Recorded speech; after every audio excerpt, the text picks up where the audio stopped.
Hello and welcome. This is Word of the Horde, that famous podcast.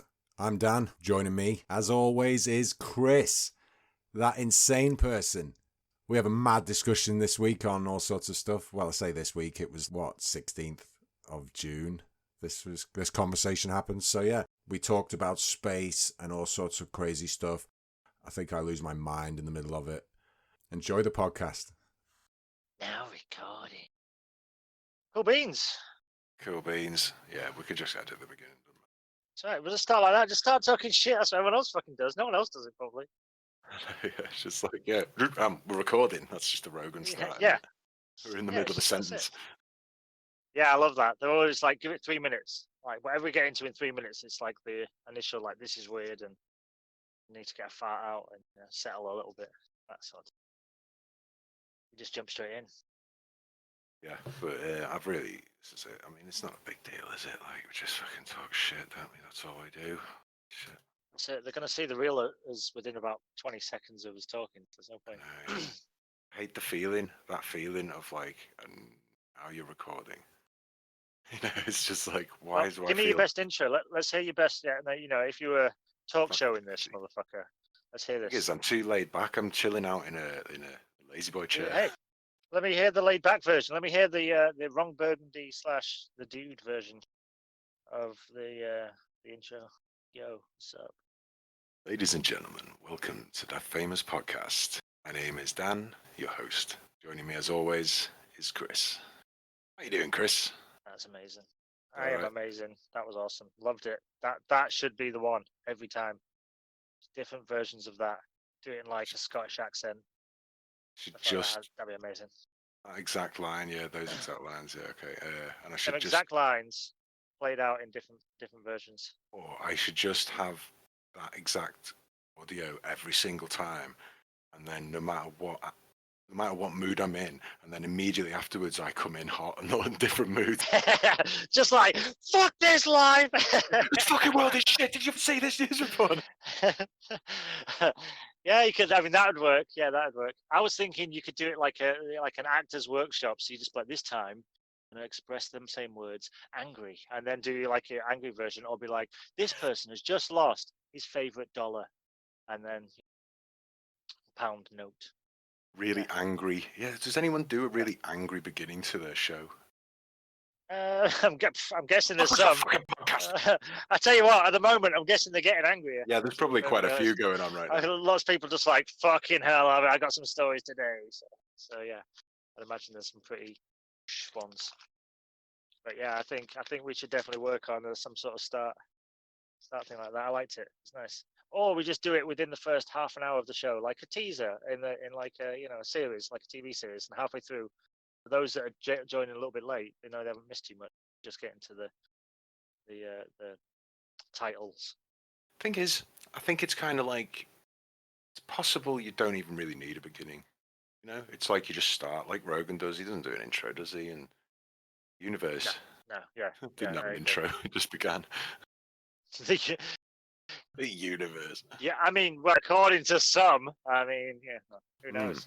But yeah, I mean, honestly, I don't care. I like to get to the talking. The introduction is just the beginning of the talking and continuation of it. It's like, do you then always do an outro? Do you have to be like, so that was our show, guys. Thanks a lot. Like and subscribe and blah blah blah. Or do we just do it? You just say in between it, just subliminally, and like and subscribe, just randomly throughout the show. I think you'll do your Twitters and things at the end. Everyone does, and then you like and subscribe and comment and whatever fucking other bullshit. So what you're saying to the fans listening tonight is, don't fucking like or subscribe. Fuck you guys. We don't give a shit. I don't. Yeah. Look, I'll say to anyone listening, I don't care anything you got to say. Not interested. I'll go so far as to say, if you're listening to this, you've already given up. I mean, you're already way behind the curve. So, yeah, there's better stuff. Go out there and listen to stuff. There's better stuff. This one ends up on the internet. This is the one. This is the one. I can feel it in my bones. This is the one. I think we'll have better podcasts in the future, and I hope so. Put those up as the first ones, and then these early ones will just get put up as like bootleg sort of. Nice. Why don't we just bootleg it? Why don't we just leave pen drives on people's doorsteps? Just be like, just saying that famous podcast. You have been chosen to listen to that, and we have this like kind of hipster niche market that people are just like, oh yeah, this man. I really think anything that goes down like that in this day and age will be just twisted into far right. Yeah, good point. Yeah, good point. Yeah, Or we're rapidly heading like in one that of those direction. people would end up dying, and then it'd be like, oh shit, it was just a stupid thing we came up with one time. This podcast was found on their computer. Yeah. I feel like, oh Yeah, shit, you're right. I was gonna say, what yeah, a it's a bit, implicated. it's a Yeah. bit insane. The world is crazy at the moment. I feel so fortunate and yet in some ways cursed to live in the world we currently live in because it's just mental. But it's quite interesting how I feel the need to study at the moment. I'm quite enjoying the requirement to understand what the fuck's going on.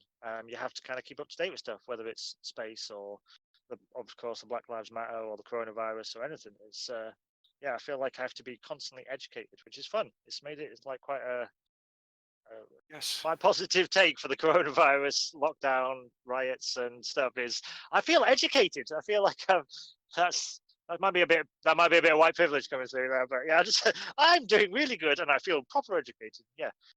But yeah, I feel like I'm having the opportunity to look at things differently. Cool. Right, I'm quite enjoying that as a nerd. Yes. For a while, I find I was disengaged from the world. Don't know when it happened. Just stopped caring, and all I cared about were Marvel movies and weird shit like that. But now all of a sudden, I feel like I'm interested in what's happening in the world because it matters again. Strangely. Yeah, totally. And it's like, it's going to be, and also because other than myself and you, I haven't really had any conversations about this with people. I mean, other than my mom and stuff, little bits and pieces.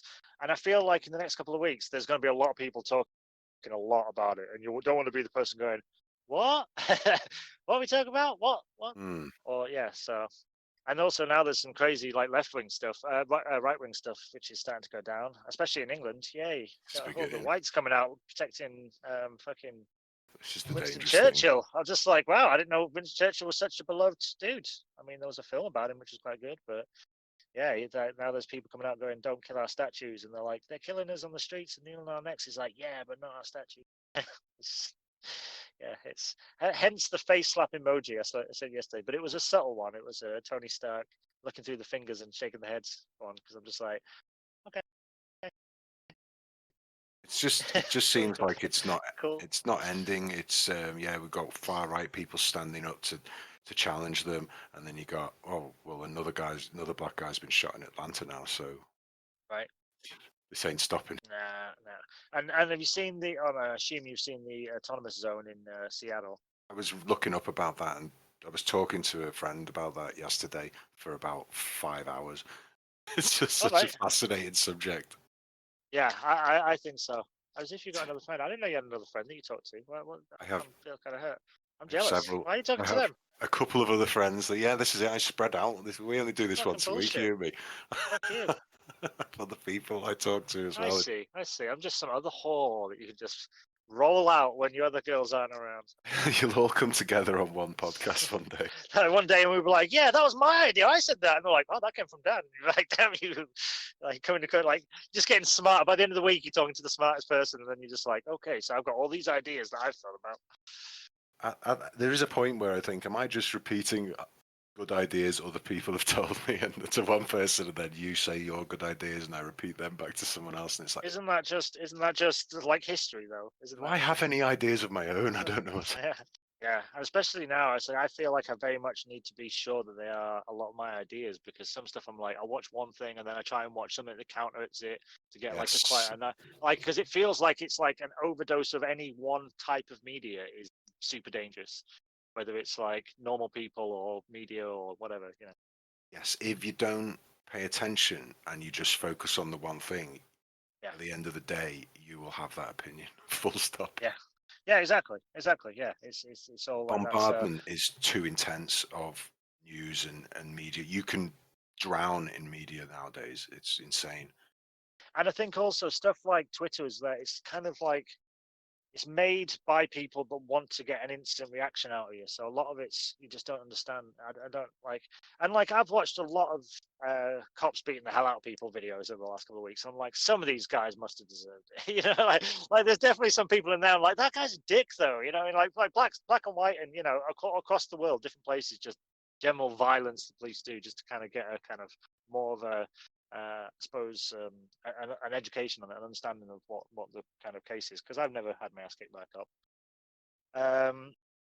But yeah, I was just watching it. I was just like, some of these guys, like, not all these videos are like, oh, this innocent guy's getting his ass kicked. And I'm like, like, he looks like he's a bit of a dickhead, to be honest. This is my issue. Yeah, it's kind of like, I'm sorry, but nobody who's had their ass kicked or been killed by police. But yeah, I know it's like there's different levels. Deserve an ass kicking in some way.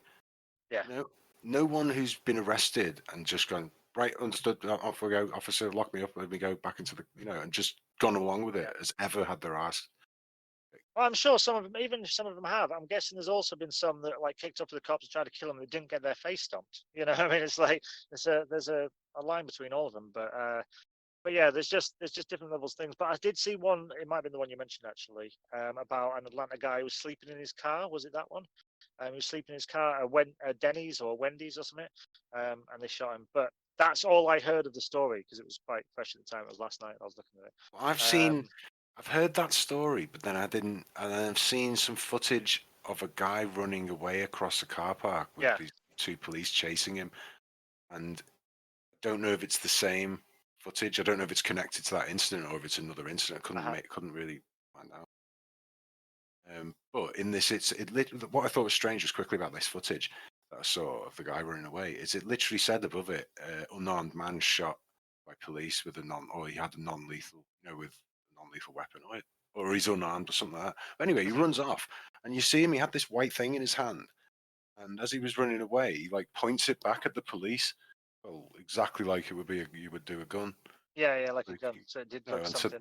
So they fucking shoot him in the back, and he drops to the floor, and then the thing just falls off camera, like you can't see what it is.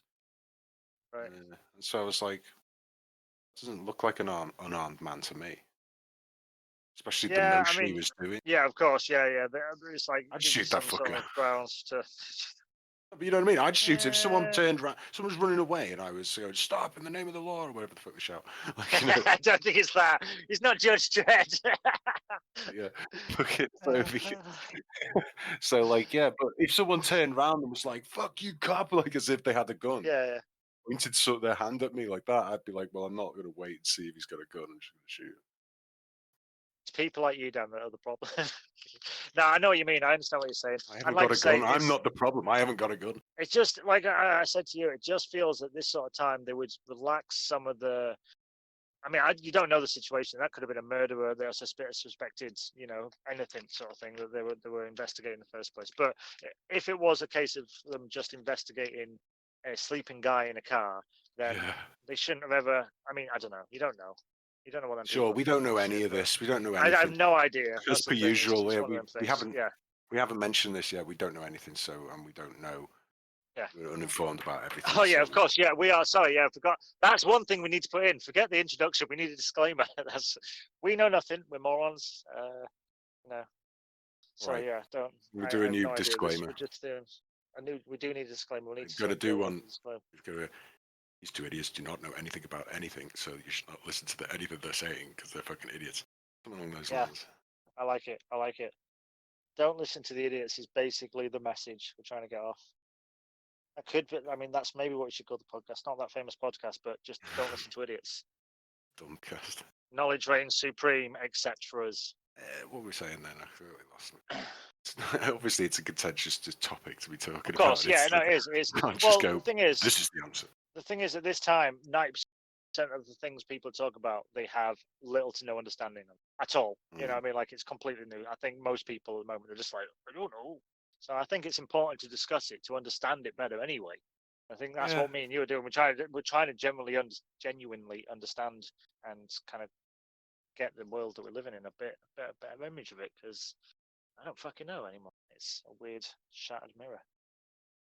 And it feels like there's a lot of a lot of angles to this, and there's a lot of people going, "Hey, we can pretend like we're into black people and we're up for their used it for their cause, for our cause." Like, you know what I mean?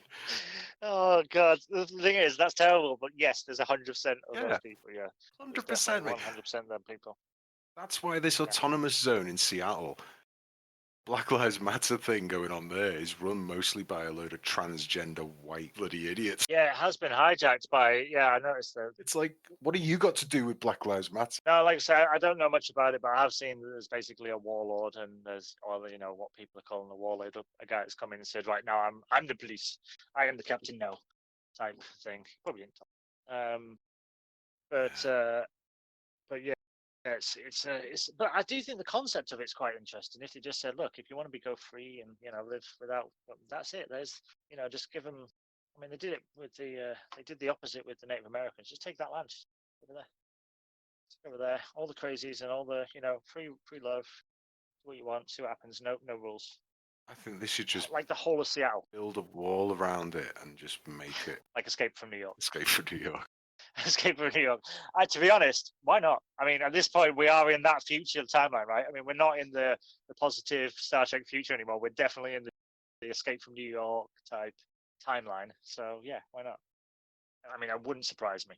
It's a strange thing though to have happen, and it feels very odd because you've occupied this area. Imagine you're an army, for example. You've occupied an area, and your enemy force, the government, is not doing anything about it. They're just letting you do it, Yeah. which is because they're appeasing you, Well, basically. they've surrounded you. They've surrounded you and said, "Yeah, you can do what you want." But the thing is, I saw something, and again, I'm trying to get. This is difficult to get different ideas on because Yeah, I'm really hard like the leftists are kind of like some of them are just like fuck knows what's going on, but some of them are like yay. And the right type politics, because it is political, which is weird because it's about kind of human nature and stuff like that. I feel like is the conversation. Remind me that you But said no one's that. I talking want about to that. come. They talk about we can come back round to human nature, but I think like a lot of what especially because it's social media, everyone wants to be political because it's like the current vogue. It's like it's not celebrity or whatever. It's political is the current celebrity. So everyone's doing that, but I feel like a lot of what we're talking about is human beings in all these situations. I feel like we're taking that away from it by making it like this idea versus this idea. It's like they're not ideas. They're black people are coming out saying, "Look at us, like we need you to pay attention because we're getting killed," and they're like, "Yeah, your idea is wrong." Like they're just people. These are all people, black, white, whatever. Let's talk and have a conversation. But it just feels like everything's become this like tied to the government and to Trump and this crazy fucking web of intricate, like nuanced ideas and concepts and funding and It feels funny. it feels like the people who are it really matters to and care about the issue, truly decent black people that are genuinely like the only way we can solve this is through peace and discussion. I mean, we can't solve it by violence. And then there's too many people who are just angry or criminals or just complete assholes. Yeah. Or have a political agenda and they're just like, brilliant, let's just corrupt it and take advantage of all this chaos. That's why it can't be solved. I think like it's quite strange. I was looking at this, and this is just my perspective. And again, I haven't really talked about this, but it's like the thing I saw when I was watching the ones in England recently is like there was the Black Lives Matter protests, and they obviously took down the statues and stuff like that. And then a couple of days later, there's these like more right wing, well, not even right wing. Like a lot of people were there to protect like the heritage of England type people. Very kind of let's say salt the earth types. People who just kind of farmers and stuff like that. A lot of them were them sort of people. But it was almost like all the people that wanted to riot were like, well, we can't really support this cause, so we'll go out and have our own little riot later on. You know what I mean? It's like, and like the both, like it's just almost like someone had protest envy, so they went, well, we're going to go protest and trash stuff now, but we're going to trash other stuff and fight with the cops and do all this shit. And like, and it got very right wing and very kind of thingy. But there was conversations happening and stuff. But it just feels like like say everyone's getting a bit political. It's just like it's crazy. But let's not have any statues. I mean, it's crazy to think that any statue that's ever been put up can possibly not have scrutiny now. There must be every statue ever has had slaves. That's why they're statues, because they're like 200 years old. Anyone 200 years old, like or like who was famous 200 years ago had slaves. But every Greek statue, Yeah, oh yeah, murderers and rapists and yeah. you know, like The entire Greek world was just run on slavery anyway, wasn't it? So oh yeah, totally.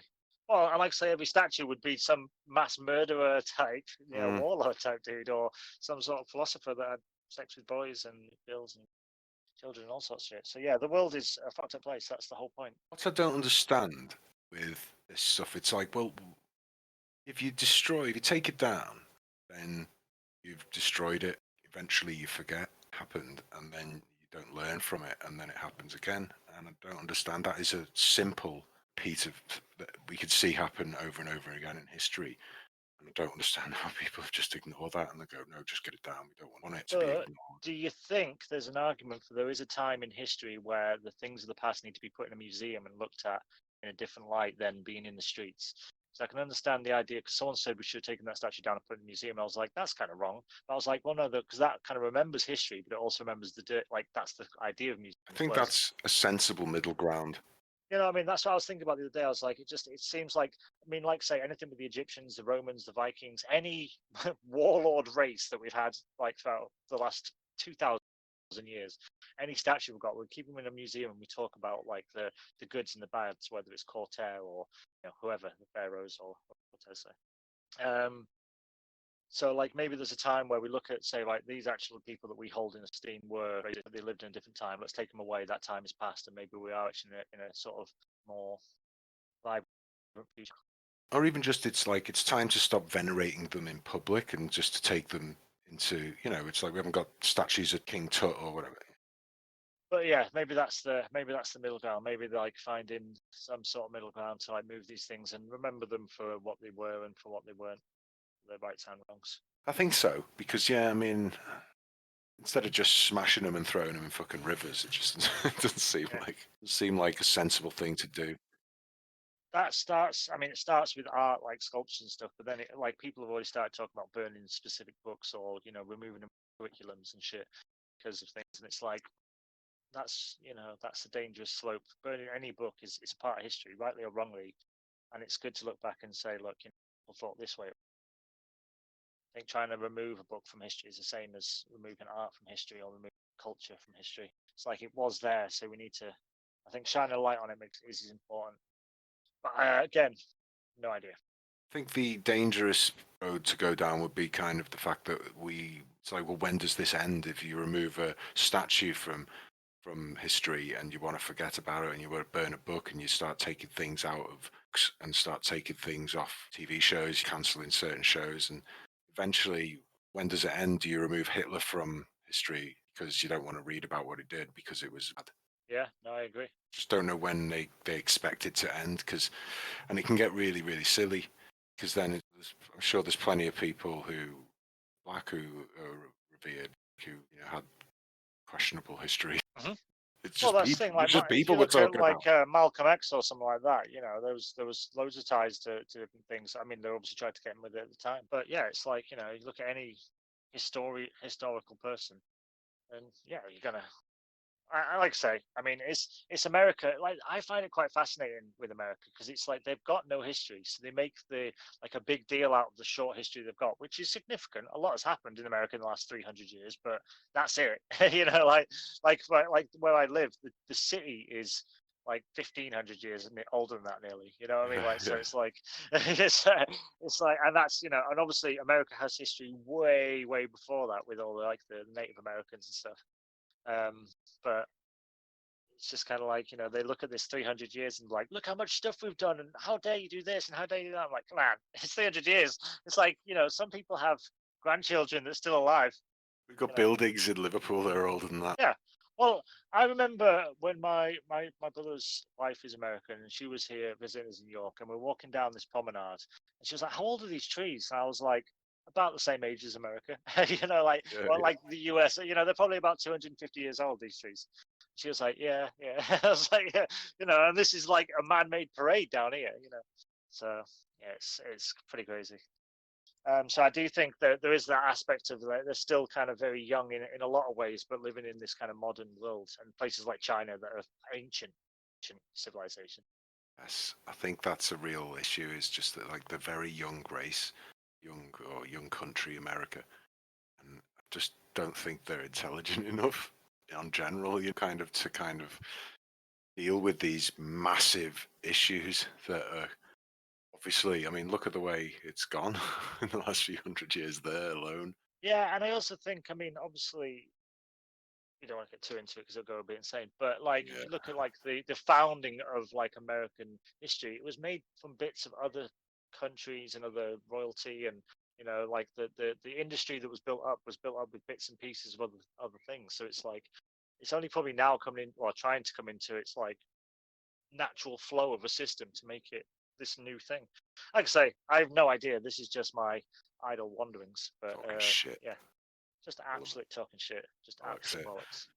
This is it. I don't really know what I think about any of this. It's such a complicated issue. It's impossible to talk, even in a full conversation about it back and forth. You can't really can't stay on topic because you branch off into different fucking different ideas and issues, and you're like, "Oh, I can't even remember the issue I was originally trying to make because Yeah.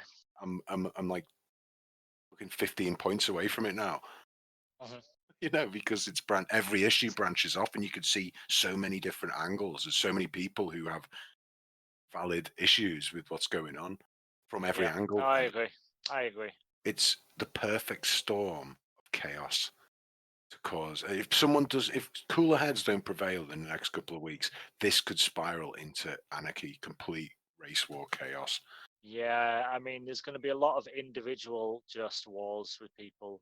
I think there's going to be a lot of like, there's people like do or die type, some people on all sides of this. And ride or die bitches. There's going to be lots of them. Exactly, and there's plenty like that Raz guy. Like he doesn't give a shit about the movement. He's a gangster thug for life. That guy, like you don't give a fuck. He'll go to prison. He'll be the most famous guy in the prison. He don't give a shit. Yeah, totally. This is his criminal name being made, not your Black Lives Matter cause. You fucking idiots. Yeah, it's pretty insane. It's frustrating. It's like it doesn't sound like a place I'd want to be as well. I mean, I've lived somewhat outlaw life occasionally, on a few occasions. Yeah. But there's different types of outlaws. You know what I mean? There's people that can just be chilled out, free living. I've been in them sort of places. It's very cool. It's like you can understand how people want to live like that. And there's been places with people with machine guns to keep you safe, and you're just like, this place ain't cool. Because if you disagree with that person, there's always that added, like, all right, calm down, or just. And there's some people that like to live on like farms and do an outlaw kind of life, rugged, and then there's some people who like to live in crack houses and exactly shoot people and rob them. So, which is he? I wonder. Yeah, I don't know. Like I said, I don't know with them things, but I just think I need to like they're trying to create a new civilization, and they started with hierarchy. It just seems a bit like redundant. It's just like surely it's always going to go the same way, right? If you start with like I'm in charge and I'll keep you safe for like as long as you stick to my rules. It's like isn't that every small town ever? Isn't that like every Wild West film you've ever seen? It's a fucking hilarious experiment because it's like, okay, here's a new society. You've started with hierarchy. You've started with borders. You've started with stopping and frisking people and using violence to control people. So immediately you've just recreated this society you're complaining about. Well done, dickheads. Yeah. I had the thought yesterday that it was like if they wanted to create this like as an experiment, they wouldn't be allowed because you couldn't just be like go in there like they did that prison experiment where the prison. I don't know if you ever heard about that. It's a famous prison experiment. Yeah, where like they just started beating people up and like it got really regimented and stuff. But it's like like that's kind of frowned upon now. Whereas like in 2020, anything goes. So it's like this crazy experiment, and like I'm sure there's lots of like psychotherapists and stuff like that, and people that psychotherapy. That's not the right one.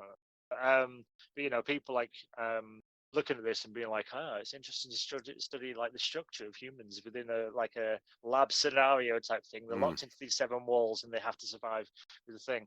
But it's like they're talking about trying to get like independence from America. I'm like, that's not go. Then you're gonna have to pay like trade laws and like have rules and shit and the government. They're just a bunch of morons. They've got no plan. They've got no strategy. It's like you've got sounds like a lot of work. Well, they've put a sign up apparently saying shit that they need. Just like, can you Right, please okay. donate like vegan meat and soy? Yeah, we talked about this. Yeah, yeah, It's just shit like that, and like ice and all this sort of shit. Clothes, yeah, like, clothes, yeah. shoes. Who's not got I shoes? mean, maybe just like move, or like maybe it's a new way of living. Maybe people like do want to live in communities and be like kind of tradespeople or something. But I get you can't. I don't think in this world you're ever going to get something for nothing It's horseshit. ever. It's like, yeah, if you think you're creating a revolution and a new society within the middle of this society, then you're a fucking idiot. This society is locked in. There's no change in this without a nuke going off above it. Oh, just You a know what I lot of mean? shooting. Yeah, no, it's still not Got going to to change. change it with the same rules. They're not going to allow you to take away the rules. Like, if you believe in any conspiracy ever, then you're not. They're not going to like them. Whoever you think they are, like Yeah, whether it's a big business or anything, or even just the small business, they're not just going to let you take everything away that they've ever worked for because you don't like it. You exactly. know what I mean? It's just no person who's ever made even a cent will ever think that's going to work. Dumb young people like 18-year-olds who don't have God fuck damn all. young people. Oh, I hate them. No, but the full stop is they don't have fuck all to lose anyway. They don't got any wealth. They've not earned anything. That's like there's people who are like middle-aged, whatever. It doesn't matter what age you are. You've earned money. You've spent life working and doing whatever. You've got shit to lose. You're like, I have property. I don't fuck you. I'm not. You know what I mean? You can't You've just got to start have chaos straight away. Like, it doesn't you've got to benefit. understand, Dan, that the system's fixed, and so they don't have the no. Like you're right. There is, like say, and but the thing is, there's people within that bracket that are also doing the right thing for their situation because they have no. It's just fucked up. Sure. I don't know why I keep talking about this. Is why I'm watching so much space stuff because I'm like, let's find a subject that I know a lot more about that I can talk about that doesn't involve me having an opinion. Like, that's why I'm watching a lot of science stuff because I'm like, that's true, cool, that is space, awesome. Wrap this Yeah, up and like, right, fucking. yeah. Basically, what I was going to say is just kind of like, at the end of the day, this is the being appeased. It's just basically they're being allowed to do this, and the truth of it is that because this would end the second they turn the power off and the water in that area, and the second that Yeah. happened, everyone would just go, Well, can't charge our phones and post on Instagram and Twitter, so we better just go home. well, I'll be a bit lenient. I'll be a bit more lenient with that because I think the idea of it is could be the answer. It could be a closer sort of step towards the answer of what the world needs. Maybe this, like, they need this sort of protest, something bigger, something more visual to make the thing.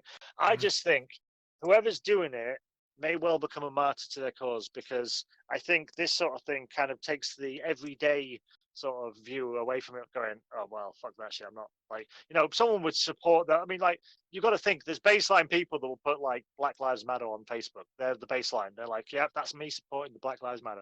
And then there's people that go out and riot. There's people that will create a commune. Them commune people are as far away from the person that posts on Facebook as the fucking government is from me. You know what I mean? It's like fucking, what I mean? It's like there's so many different aspects of this. It's like I just think it's very weird. Have you heard the conspiracy or the idea? It's not even looking like it's a conspiracy. It's literally just a fact at this point.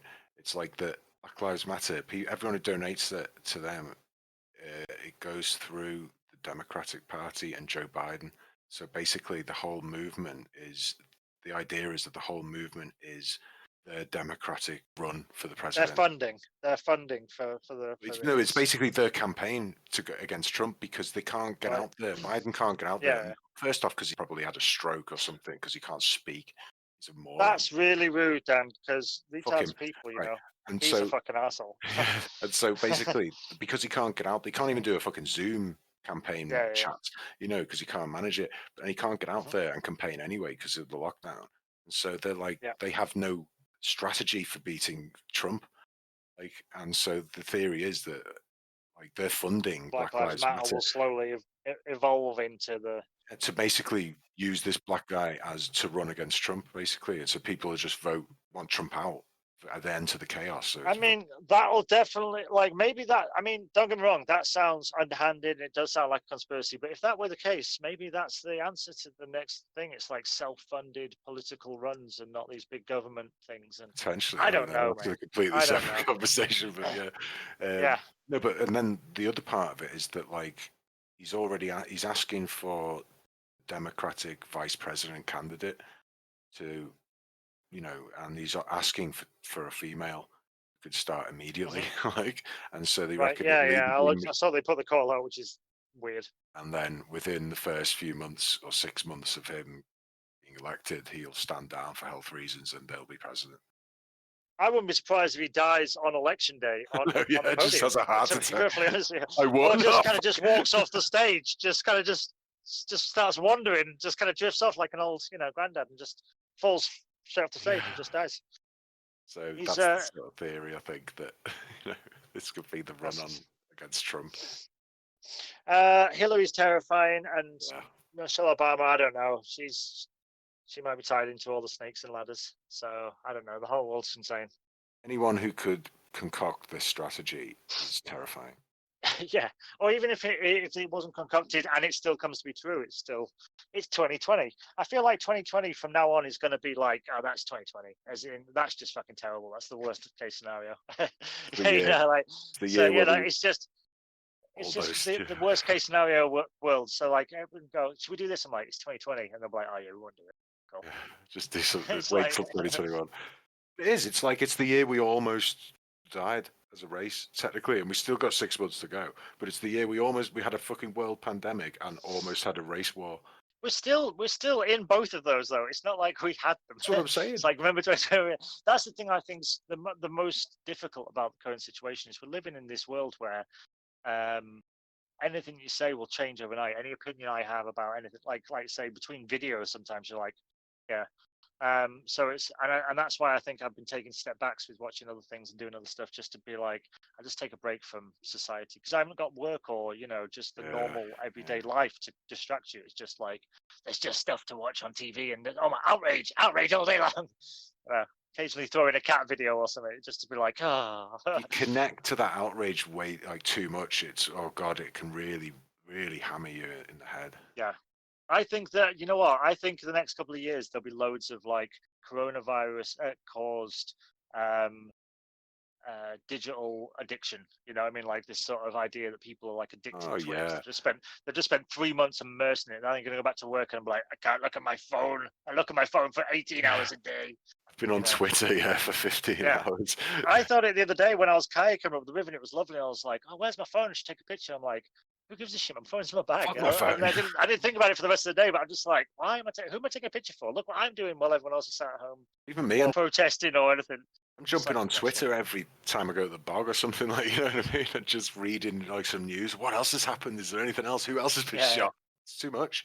Need a break. I tell you what, we're still on this topic though. Dave Chappelle came out and had a little talk show, and that was amazing. I could just listen to him all day. He's just so interesting, man. And he was like, it's not funny. I'm like, oh shit, were you supposed to be being funny? I was just listening, man. I was like, he's just a speaker. Like, I think he should just do like a TED talk or something, just about stuff, like a 5-hour TED talk. I'd listen to that shit. Because he's got infinite street cred. Chappelle. Infinite street cred. He's God level street cred. Yeah, yes. He's him and Snoop Dogg. Yeah, he's max level like street cred basically. And because he's a comedian, everyone has faith. You'll listen to a comedian talk reverently and seriously about a topic because they have a better understanding of what's funny than you, and so they know they can always find they have a better something. take. Yes, and they have a good take on stuff, and they can always find something funny, and so you'll happily listen to them, knowing that something funny is coming down the line. At some point. I do think, though, my main issue with it, I agreed with pretty much everything he was saying. I just think the main issue is he's angry. And understandably so. Yeah. I just think it's dangerous to kind of be it feels a bit like it was fanning it a little bit, but at the same time, maybe not. I don't know. Yeah, but again, like I don't know what level is required at this point in time. Maybe, I think hard. Some like I've said before, they need to I think like the current movements, because there's more than one going on at the moment. All needs like a voice that's specifically trying to say what people are trying to say. I'll put it in an eloquent way that like other people are going to understand. And Dave Chappelle is something I could make my mom listen to, and she'd like, wow, he speaks so elegantly, and he's so interesting, and he's funny, and he's like, but he also throws in the N-word and it's like, fuck that shit, like, stuff like that. So it's like, but she'd appreciate it. And probably not my nan, but she's 90, so. But it's something that's going to pass over. Like it's going to passed through different generations rather than it just being like a young voice. Because an 18-year-old, like you said, stupid young idiots, young people. That just most of them. Put it this way: when I was young, I was an idiot. God help us. If I was in charge of this shit and involved, I would have been, and had social media, I would have been in the biggest shit ever. Oh yeah, you'd have been killing it. Yeah, you'd have been Moron. full armor. Moron. I mean, we're not much better, but we're better. You know, at least we're like contemplative of our actions. If we had had social media since we were like a child, by the time we were 18, we'd be, I don't know what we'd be, because you'd be on Yeah. Facebook and all the other social media platforms like Twitter, everything else, and TikTok and all the Snapchat, whatever. The kids Yeah. on. Well, Yeah. think about it this way. I mean, we went to uni 18 years ago, right? So, like when we were going to uni, these people were being born at that point. Done fuck all right? since. You know, like so. Yeah. So, like, yeah. Now 'cause I I'm was doing 18, this. So, yeah. Well, no, but what I mean is, like, we did it 18 years ago. So the point where we were at uni, Yeah. people were just being born at that point, and that's when I was just like, I didn't have social media really. You'd get text off friends and stuff, and you still ring people and you know, talk to people in person and say, "I'll meet you here around H." And we still like, I still used to drive to uni with a map every time. I never had a fucking sat nav when I was at uni at all. I know that sounds cavemanish now, but it's like Yeah.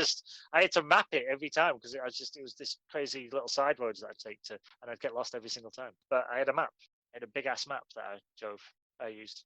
So yeah, it's like, you know, and people being born at that time are now like trying to like run an estate somewhere with like 100 other crazy hippies that are all like, yeah, let's just get fucked up and eat vegetables and, you know, Yeah, smoke meth. live free. Well, maybe, yeah. But also, I mean, the Summer of Love had the similar sort of thing. Maybe they'll, you know, maybe some more hippies and a bit more hallucinogenics will get in there, and everyone will just chill the fuck out a little bit, and then they'll be like, you know what, guys, or maybe not, because that also, you know, all the crazy hallucinogenic stuff in the '60s and after the Summer of Love. So, you know, fuck knows. Yeah, let's hope that doesn't go down that route. I don't know. It's 2020. I feel like the problem they've got right now with all these situations is there's too many people who are too far engaged down the line. It's like they can't just walk away from that Chaz place or whatever Yeah. now, because it's like, well, you'll all be arrested on the way out and you'll face consequences for everything you've done. It's like they're locked in, you know, and they're like, we have to just ride this out and hope. Not to mention, there's a book deal for the last person to leave the ground. There's a book yeah. deal for that person that was like, and I was pulled out of there, and it was like the place had burned to the ground. They killed all our hope, and I was dragged out of there, the last one to let go of the door as they pulled my fingers away. Exactly. You know, that's a book. That's a book deal. I mean, I'm selling it now. They don't even have to write it. I'll ghostwrite that shit for them. So yeah, it's like, you know, because this is driven by ego. See, I think a lot of this is probably, I mean, first off, it's that we were all just held prisoner for 2.5 months, like on a lockdown, and so everyone's kept wound up tight. But the young lads, whatever, young people of the world, and young, whatever, fucking social media has just driven them to the point where they are the star of their life, you know? None of them, like you said, they all want to be the last person leaving, was the last one who tweets about it, you know, who was there. Then they're the star. Yeah. And that's the problem with all this. Everyone wants to be the star. But does that create, and I should probably finish on this just to leave it with, you know, resonate with people, but does that create a modern day Waco situation scenario where they're just like, look, leave us alone, let us do our own thing? And then, I mean, it's already armed and militant, and, you know, at some point, if they're going to push the line too far, and it's going to erupt, and then people are going to be stuck in the middle. Well, the problem we've got there is I'm assuming Wake. I don't know loads about Wake, but it's a compound, so I'm assuming he owned the fucking place or someone. It wasn't a state-owned area like a city centre, you know, like this. And so it's like you don't own any of this property. So whenever they decide they've had enough, there will be violence and they'll get rid of them. And like that's the only way this will end. And anyone who thinks otherwise is ludicrous. Or maybe they'll just get bored and go home, or maybe it'll come like all the homeless slum type, you know, place. Maybe it becomes a modern day, you know, like an American style Mumbai type. Who knows? It's 2020. Or aliens. Yeah, hopefully. They're all democratic like places. So like I think potentially Trump's actually been quite smart and not gone in with the military and done things and got rid Yeah, of them. He's just said, allowed them "Sound, to. I'll siege you then. We'll just wait you out. You'll get bored and leave eventually because it's unsustainable. Fucking little garden. Yeah, It's like they're idiots. So it's just like sound. I think he's done all right there. I think someone a bit easier to pull the trigger would have sent a load of people in and just to get that fucking city under control. I'm assuming also there's a lot of people telling him to calm as fuckers at the moment because he's doing everything kind of incorrectly in general. So they're just like, just take a step back, just leave it, and you'll be like, fine, I'll fucking leave him to it then, whatever.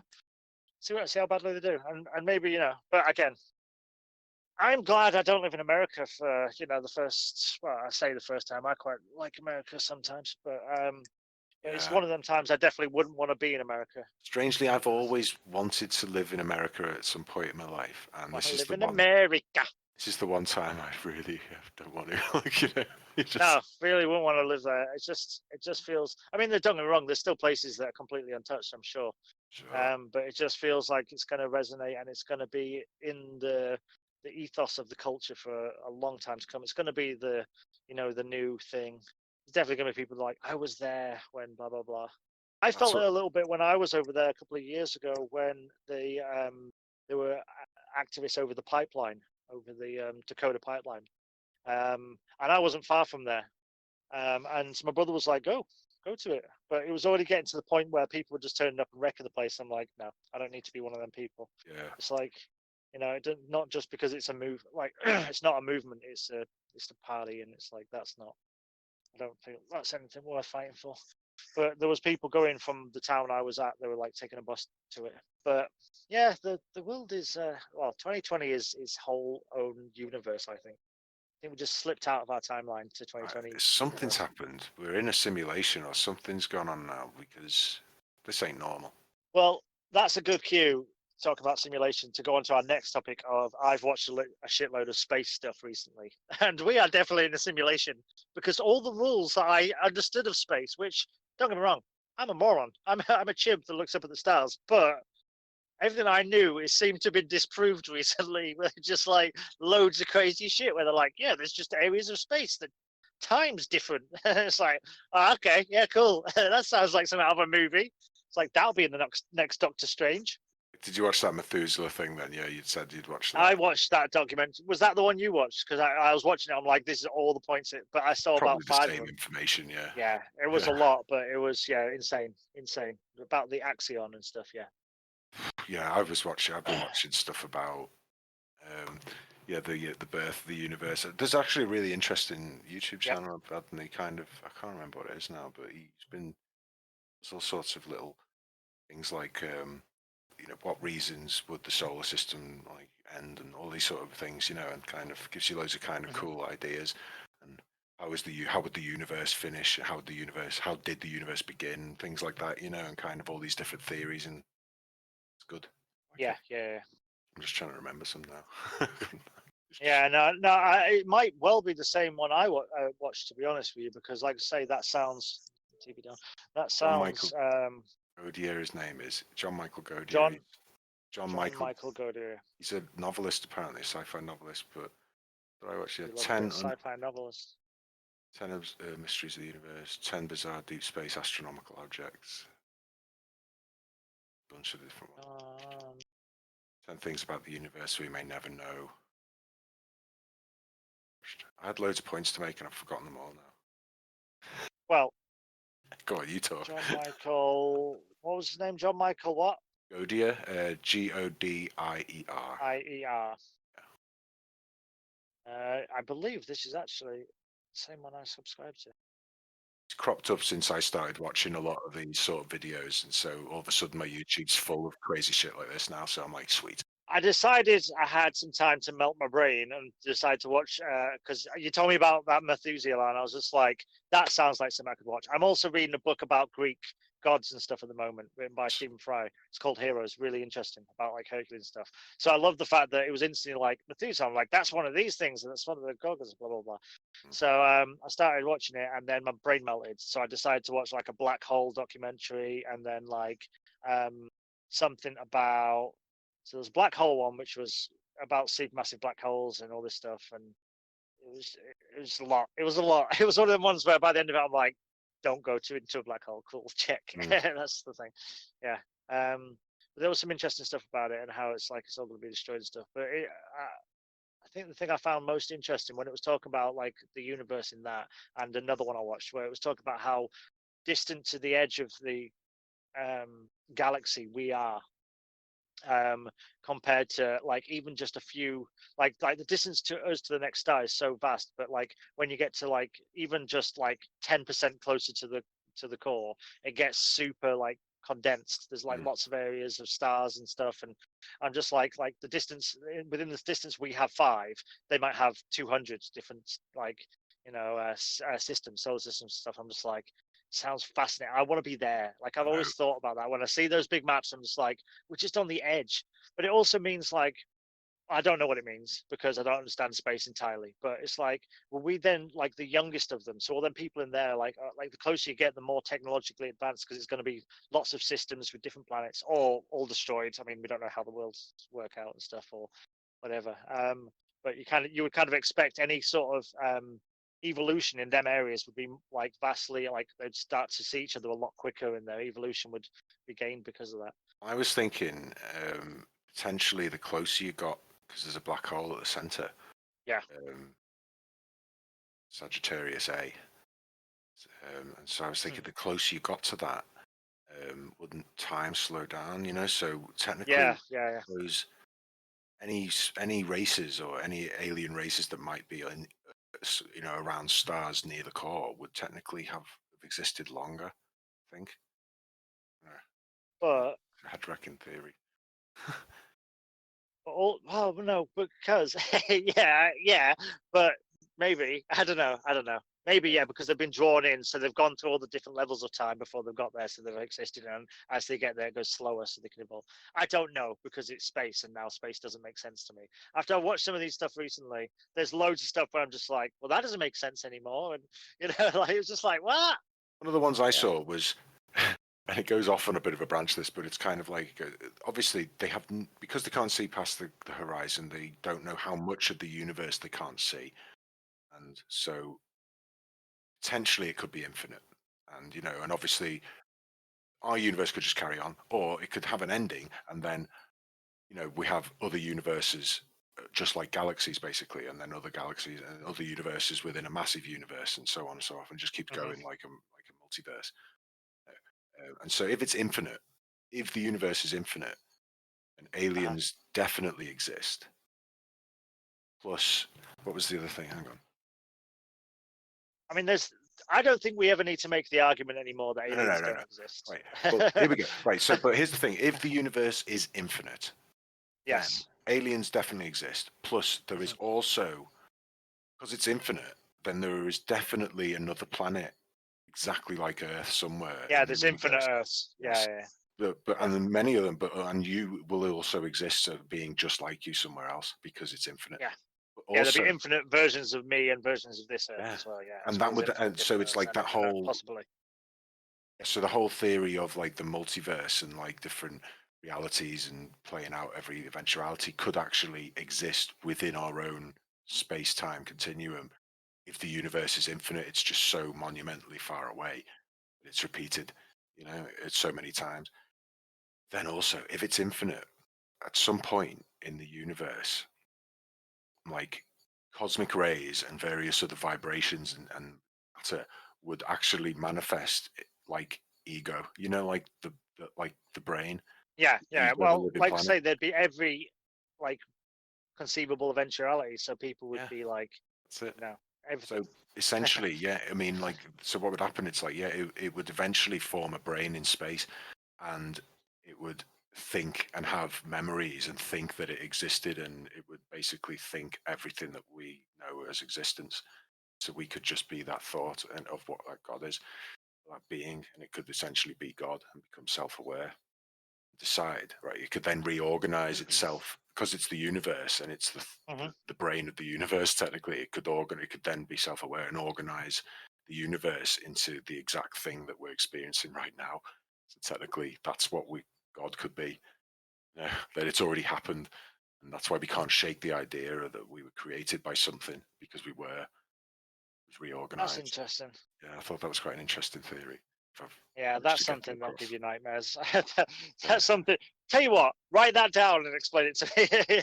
Like, write that concept in words on a piece of paper and then read it back to yourself and be like, that doesn't make any sense whatsoever. But yeah, I understand completely what you mean. But yeah, it's what, like, that's one thing I've always thought. I'm like, surely the universe can't be infinite, because then it's the idea of infinite is like, there's not only every single possibility that I could possibly be, but also every version, like myself in infinite versions and infinite. Yeah, it's just. So yeah, I do think. But I did see something the other day. It's like, it said how if the universe is only 13.6 billion years old, is the is it like 136? It was like, sorry. Let me start that again. So I just went sideways. I was looking at something. It said on this thing, it was like, if the universe is only 13.6 or 13.8 billion years old, why is the width of the universe around 150 billion years old, light years across? So like the time it would take. So it was like significantly bigger than it was old enough to be that big or something like that. And I was just like, we're not going to understand this shit. We know like 1%, if that, of the sky, like the concept of it. Like, we just see stuff and go, what's that? Look at that for a bit. So I was thinking, even if you had like an amazing telescope, you have to put that telescope on something and leave it on there for a time and then move it to something else. It's not like it's constantly scanning the sky. And I know there's different types of satellites and stuff, but like, we haven't mapped out any of it. We just look at pictures. That's the best we've got. We've got a fairly cool looking picture of the Milky Way. Just to zoom in. Yeah, just kind Yeah. of, at best, like, we could map the radiation of the universe, background radiation. Yeah. That map that we've seen that looks like the Predator looking at an egg or something. Yeah. Really fucked up egg. Yeah, pretty fucked up egg. Yeah. But yeah, there's, like I say, it's crazy. But it's nice that we're seeing stuff. Well, we're finding out stuff that we never knew. I like the fact that science is at that sort of level where we're just like, don't know what's going on at the moment. You know what I found amazing recently, just looking into all this sort of mad stuff? Amazing. Yeah. It's just like ancient history and stuff, is the amount of things that have been discovered since the lockdown has happened. Mm-hmm. So things, just quickly, not about the universe. In Siberia, they discovered a megalithic structure of Cyclopean origin, which is what they call it. Cyclopean is in Cyclops. Yep. That's what what's this? Siberian monolith. Right, bear with me. I'm on YouTube as we speak. So I'm sure you'll find it if you just type in Siberian monolith Cyclopean. That's exactly. Yeah, I was thinking, if I put Siberian, it doesn't come up with monolith, I'll be quite surprised, to be honest. Yeah. It's like, isn't that the only thing going on in Siberia? Like, an algorithm made for me that we're like, this is what he wants to know. Yeah. It's obvious. Siberian mountain lion. No. Megalithic. Meg. Oh, nearly went down the wrong avenue there. I'd be like, it doesn't exist, Dan. Yeah, megalithic. And Cyclopean structure or something. You'll find it. I'm just gonna put prolific. The fucking size of this thing, you will be like, whoa. Put Siberian megalithic and hoping to the YouTube gods. Search for me, YouTube gods. Russian megalithic believed to be, that's 3 years ago. No. I'm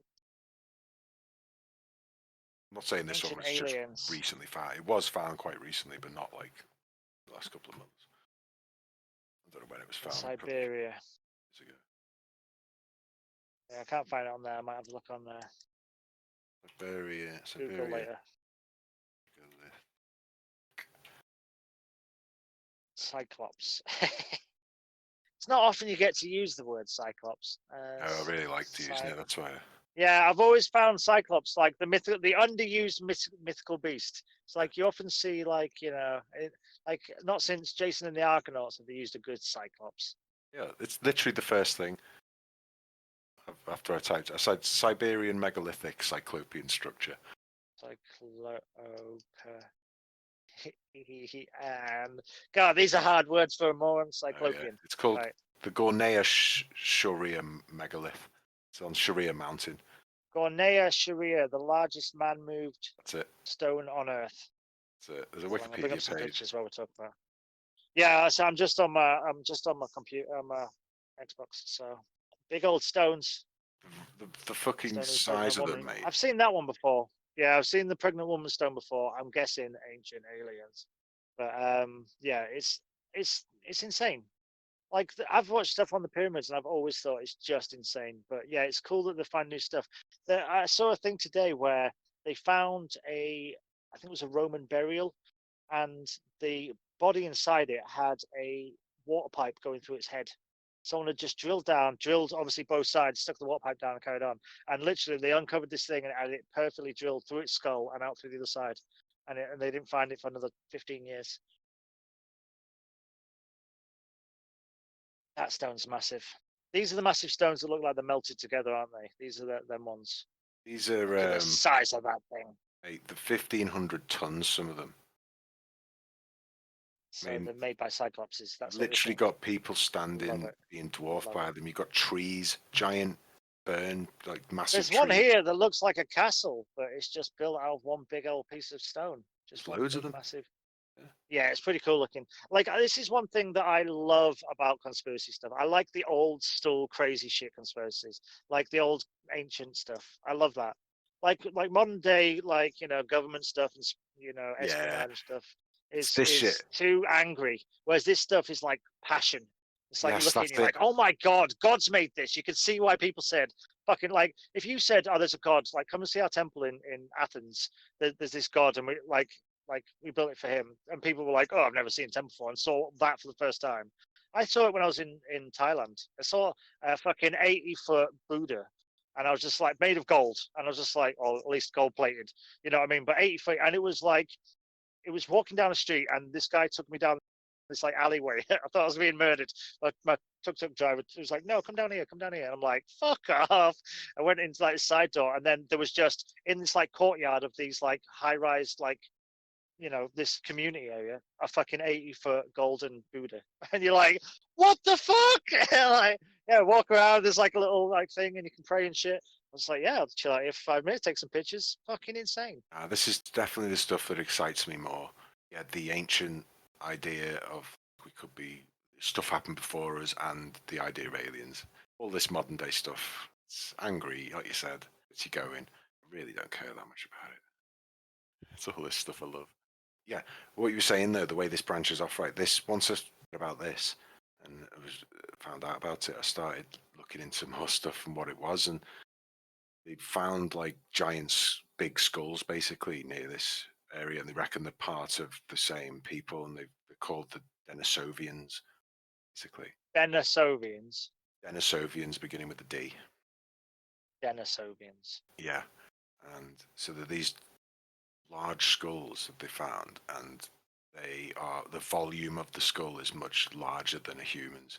So yeah, but they reckon, the theory is anyway, that these were the original race, that kind of where we get the idea of giants from, and they're the ones that built this sort of stuff, and they had all the knowledge, and they're the ones that taught us agriculture and building and all this sort of stuff. Interesting. What they're called in the alien. The Anunnaki. Yeah, the Anunnaki. Yeah, exactly that sort of thing. Or the Nephilim. Nephilim. That's the word I was looking for. Yep. Cool. Nice. Denisovian or Denisovians has no videos available on YouTube for that, which is fascinating in itself. Not one thing on YouTube. How did you I spell put DE Delta Echo November Alpha Solar Sierra Oscar Victor India Alpha November. Denisovian. So DENI. DENISOVIN. Rogan's talked about it before. Graham Hancock. Denisovians, Joe Rogan is one of them, and TED Talk. There's a whole TED Talk on it. Yeah, there you go. So you can learn about that now. But yeah, I don't know if it was them they were talking about, but I heard it's like there's a theory going around that they reckon they're from Antarctica. That's the original continent Mhm. that was the main continent of the planet, kind of part of it anyway. That's where originally they came from. That's how they populated the Tell rest you of the what, world. I've got a conspiracy theory. This one I'm just making up as we go, so bear with me. What if global warming's a myth, right? And what if, bear with me, but it's not a myth that it happens. It's a myth that they don't want it to happen because the whole of Antarctica is actually this ancient land with all these like Denisovians and crazy shit that used to happen on Earth, and it's locked down in there. And the power, like the lizard people that currently run the government, are trying to stop us melting the ice caps to release these like titans, like the ancient titans and shit Yeah. like that. Like they're released from the earth, so which will actually make the world better. But these like evil creatures are trying to hold on to it. Nailed it. I think that's the world. I I think think that's that's it. 2020. I think you're right. Maybe that's it. Maybe like the chains break in 2020, and it's just like they're like, this is the rumblings. It's like one of them's like a pestilence type titan, and one of them's uh, a former slave that's raised up and is like rah, and it's angry at shit. One of them's One a of them's lightning storm, like the one we had last night. one of them's like a lightning storm, yeah, and one of them's a plague of locusts and shit. I think, and you know, like it ties into like the Four Horsemen, the Titans, all like the really good, crazy old school stories, really good bad guys from history. That's why I think I like Cyclopses and stuff like that. It's like it ties back into when before it was like vampires sort of cross over to ancient stories because there has been some, especially in like China. I think it was China or Japan. It's a relatively new myth, though, vampire. Yeah, but like the blood-sucking aspect of it, but a lot of it was like these weird kind of half ghost things that sucked souls and shit. But anyway, but like modern clowns and like axe murders and shit. That's a modern sort of concept sort of thing. I've never really found them as enjoyable as like Cyclopses Yeah. and Minotaurs and shit like that. There, I've always found that kind of like it feels like Yeah, the Titans. it's an yeah, and it also feels like evolutionary. It makes sort of sense that something could evolve to that sort of thing. If monkeys can evolve to being humans, then I think eventually something would happen, right? Yeah, I find it fascinating though that kind of the Greeks and all the ancient cultures settled on. Oh yeah, there were definitely titans and giants and god beings and that before us. Because how could you not when you walk around a corner and see this sort of stuff like this Yeah. megalith or anything they've seen before that came? I mean, there must have been stuff in ancient Greece that was from before that we don't know about because it's gone. I mean, They up reused it. until like up until like the invasion of Americas, there was still like gigantic animals that lived on the earth, gigantic birds Mm. and like even when not Columbus, who was it that sailed around the islands? And Darwin, fucking Jesus, Darwin. When Darwin sailed around the islands, he saw like giant turtles and shit like that, Oh, the which you Galapagos. don't really see now. You know what I mean? Like they see the Galapagos Islands. Yeah, sorry. Yeah, they saw animals there, which they found remains of like giant birds and stuff that they thought must have died out. Like the remains weren't completely decomposed. It may have been within the last 50 years that they died out or something, or like they eventually died out. But yeah, it's like within like recordable lifetime there's been like crazy animals that lived on the earth. So you would think in Egyptian times and before that even, it's like Mm. be some crazy shit. Going back this far, I mean, this stuff's for Egypt. This stuff's dated. Hmm. So you're thinking, Oh well, yeah, if people were building things back then, it's so close to the beginning of human civilization. Humans even existing, not civilization, rather. It's like only yeah. literally 200,000 years before we weren't a species. Yeah. It's like the crossover. There must have been giant things then. Still, Yeah, totally. I think this ties into something we were talking about last time when we were talking about the lie of the world and stuff like that. And Mm. when I was talking about the map and the map, like the map of our world is wrong in the sense that it's completely insane. Yeah. Like the actual size is different. But like I saw something the other day that said like Cleopatra was was closer to um, like Nicki Minaj in time than she was to the ancient Egypt. You know, I mean, it showed like basically she's more modern than she is ancient. It's like she's significantly closer to being like hanging out with like modern day Cleopatra people would. than She crossed over with Rome. Like Rome was yeah, an empire, exactly, so basically it's only yeah, 2,000 years ago, and ancient Egypt, yeah, is exactly, 9,000 years before that, technically. yeah. Yeah, and then they find structures and stuff that they know are definitely man-made 50,000 years before that. You know what I mean? Like with Göbekli Tepe and places like that, there's stuff that they're like, we think this was like the end of the Ice Age stuff. And then even before that, there's the Sphinx, and and then places like Babylon and the ancient libraries and shit in Alexander that were burnt to the ground. Like maybe they came even before that.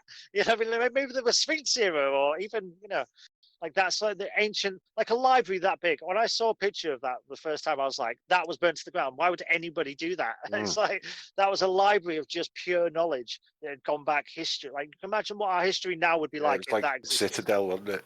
If we Game of Yeah, Thrones, it it was totally like is. It enormous. totally is. Yeah, it was fucking gigantic, a big square, fucking That's what I mean. imposing building. That's the ancient knowledge that we've lost, and we wonder why we can't. People don't want to commit to what happened before this because it was all written down then. I reckon they knew it. That's why they literally were. The Greeks were like, yeah, definitely it was Zeus and ancient gods, and we just call him Zeus. And they knew that there were things that came before them that built stuff and taught them. Yeah, either that or just the first people that began to write just wrote in stories. They didn't know like there was no structure to media, there was no structure to information reporting, so they would just be like, it'd be just like you writing a story. It's like, this is what the world is like from a perspective in a language that doesn't really fully translate to the modern It makes day. sense though, because you wouldn't, even if you were writing historical things down, you would translate them into a story that people could tell to other people and they would be interested in, because you wouldn't just walk up to someone and start going, well, this structure was this and it was built here in this time and this, they'd be like, wow, it's a fascinating story, thanks. You go, but Zeus built this and his son did this, and then everyone's all of a sudden interested, aren't they? Yeah. Because they can control them. They can control it. Yeah, well, that's it. I mean, like I say, I just think it's a shame that such a massive amount of like we may be left with 1% of the knowledge that was burnt down in Alexander alone, let alone with Babylon and fucking all the different places that were burnt and sieged throughout history, like the lost knowledge. But we're probably left with 1% of all the stuff. Imagine the other 90%, which could just be conjecture and it could just be random stuff, but to give a better idea of how things worked out. They're just civilizations we knew about as well. I mean, there's ones that disappeared that we don't even know existed because they just were wiped out. I tell you what, I listened to, it was Plato. It was the first ever mention of Atlantis, and it was done by Plato.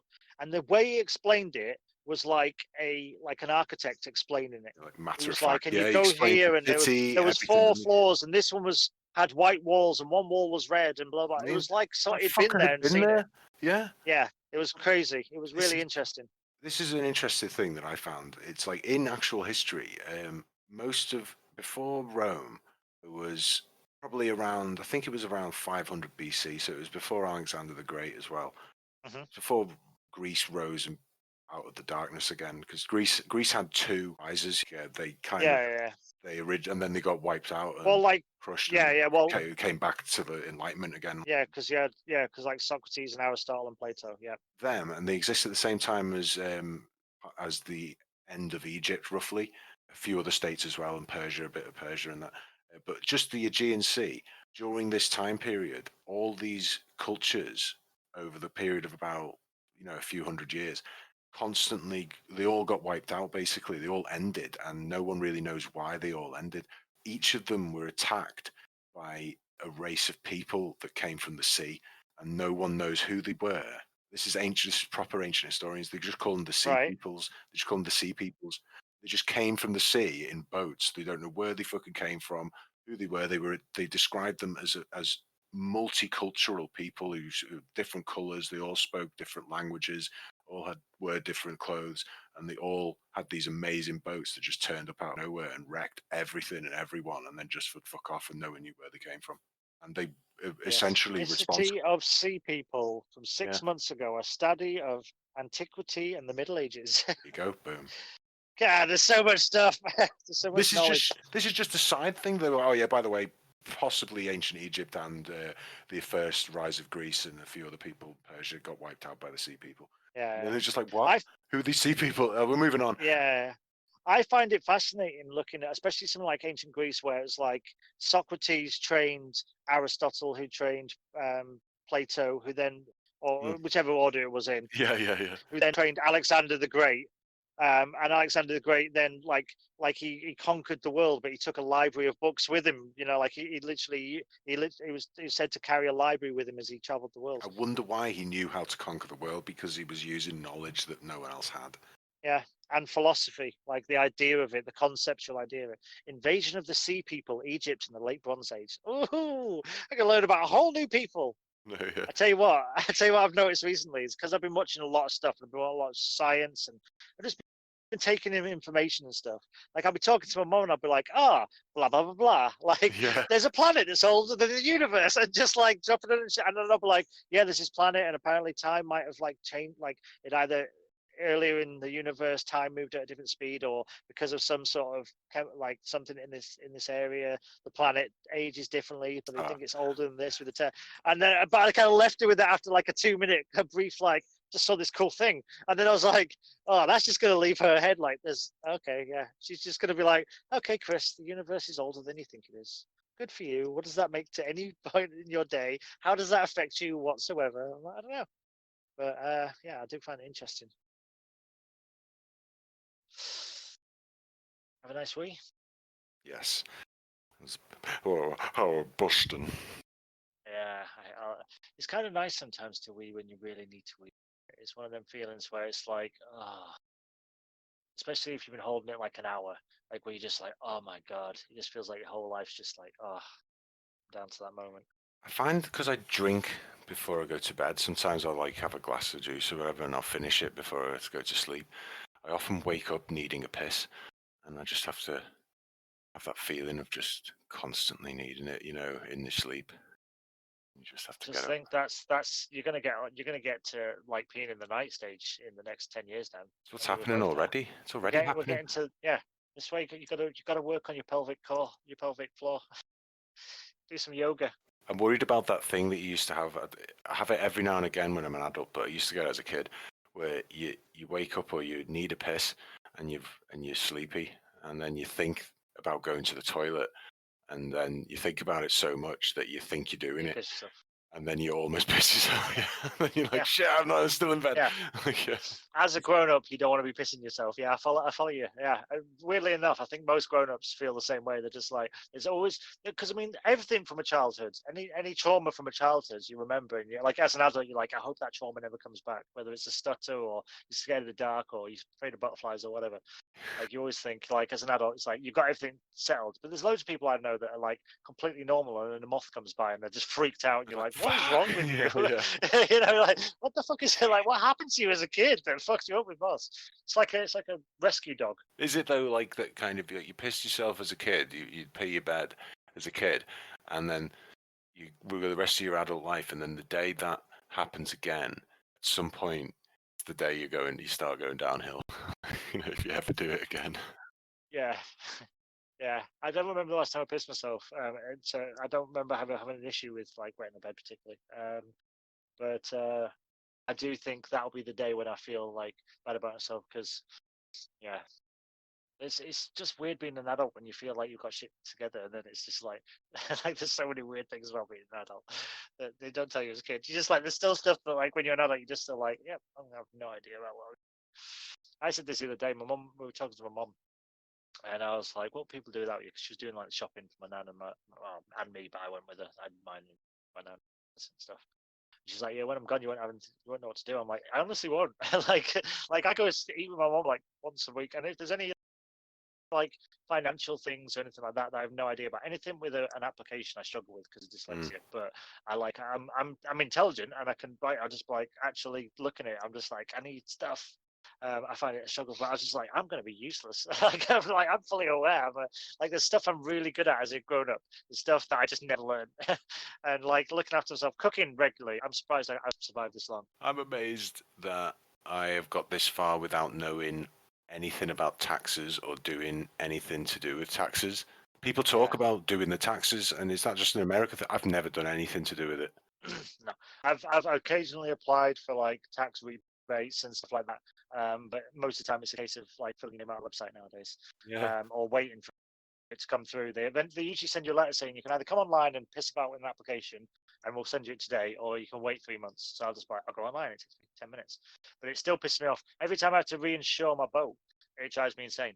It's just like I've got to insure stuff, and I have to get this number from this person of my to cover my safety certificate and this thing, and then I have to get my tax number from this thing, and I have to call like 4 people like 3 times each. It's one of them sort of. I have to get this number from that person to then give to this number, and then that'll cover this thing, and then this thing's valid, and one of those. And it's just like I always get up. I have to get up, make a coffee, and sit down with it on the table in front of me, and be like, this is the next 5 hours. Just like you're gonna be pissed. You're gonna roll a couple of cigarettes and just. Okay, you're gonna be all right, because and I have to do that once a year. It's fucking nightmare.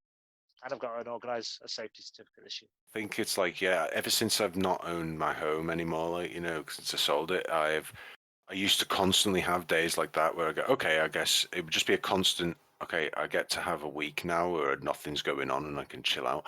And after a while, something will occur in the house that needs fixing or doing, and then you have to ring someone and do this. And it's just one constant like run in between those sort of events. And since not having a house, got fuck all going on. Yeah, I've got no worries. It's amazing. Yeah, no, there is that, and that's the thing. It's like, I mean, I owe money on my boat. I owe it to my stepdad and my mom. So it's like I'm not tied into anything like that, and most of my other debts are paid off.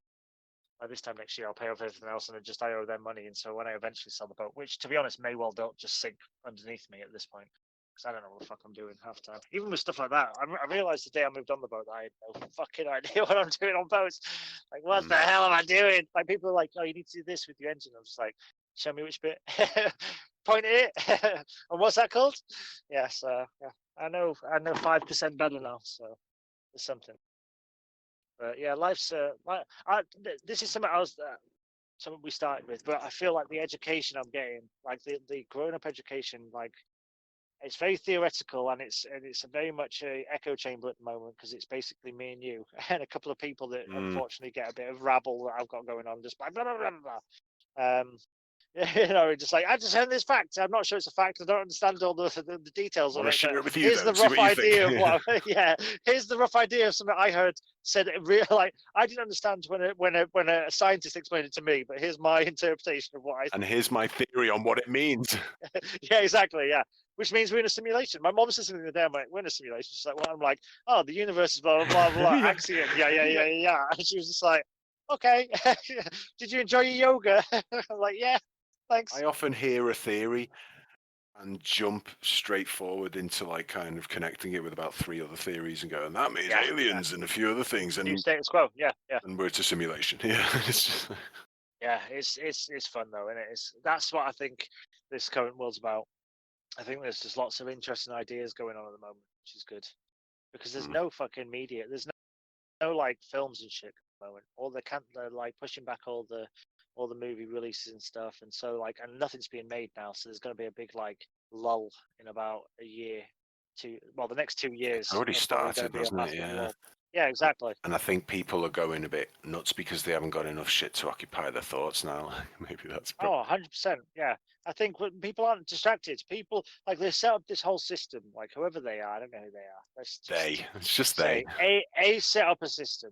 A equation set up a system, and it was designed to like distract the population while they go about the menial tasks of life and make it entertaining for people, and whatever kind of level you want to see it on. But it was a distraction. That's what people have kind of thrived on over the last 15 years, say.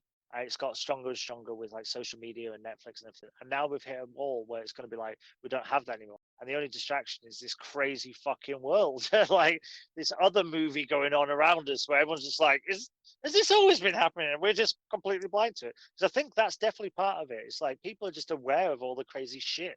And not even all of it, like 1% of the crazy shit that's going on in the world. Yeah. So yeah, I just think people are just getting a bit drawn into that. But once the Marvel films start up again, and people have to go to work, and they fall out with a girlfriend, and they've got money problems because motherfuckers, we all got money problems after this. Like you're in the perfect position. Just sit on your money for the next 5 years, and then buy a house or buy a property now while it's cheap, and then. I'm just going to see what the property market goes, because I cannot see. Right. I think you'd be good. So I cannot see the properties being worth a lot. No one's going to be selling the house for like exuberant prices in a market like this now. Well, saying that, I mean, they keep saying the American fucking stock. The whole thing's a myth. Apparently, it's like the stock market, everything's fine. It's like really, Again, really, everything's good. It's like what the fuck is going on? it's just more Just stuff more we shit. don't know about. Yeah, yeah, Really. true. Yeah.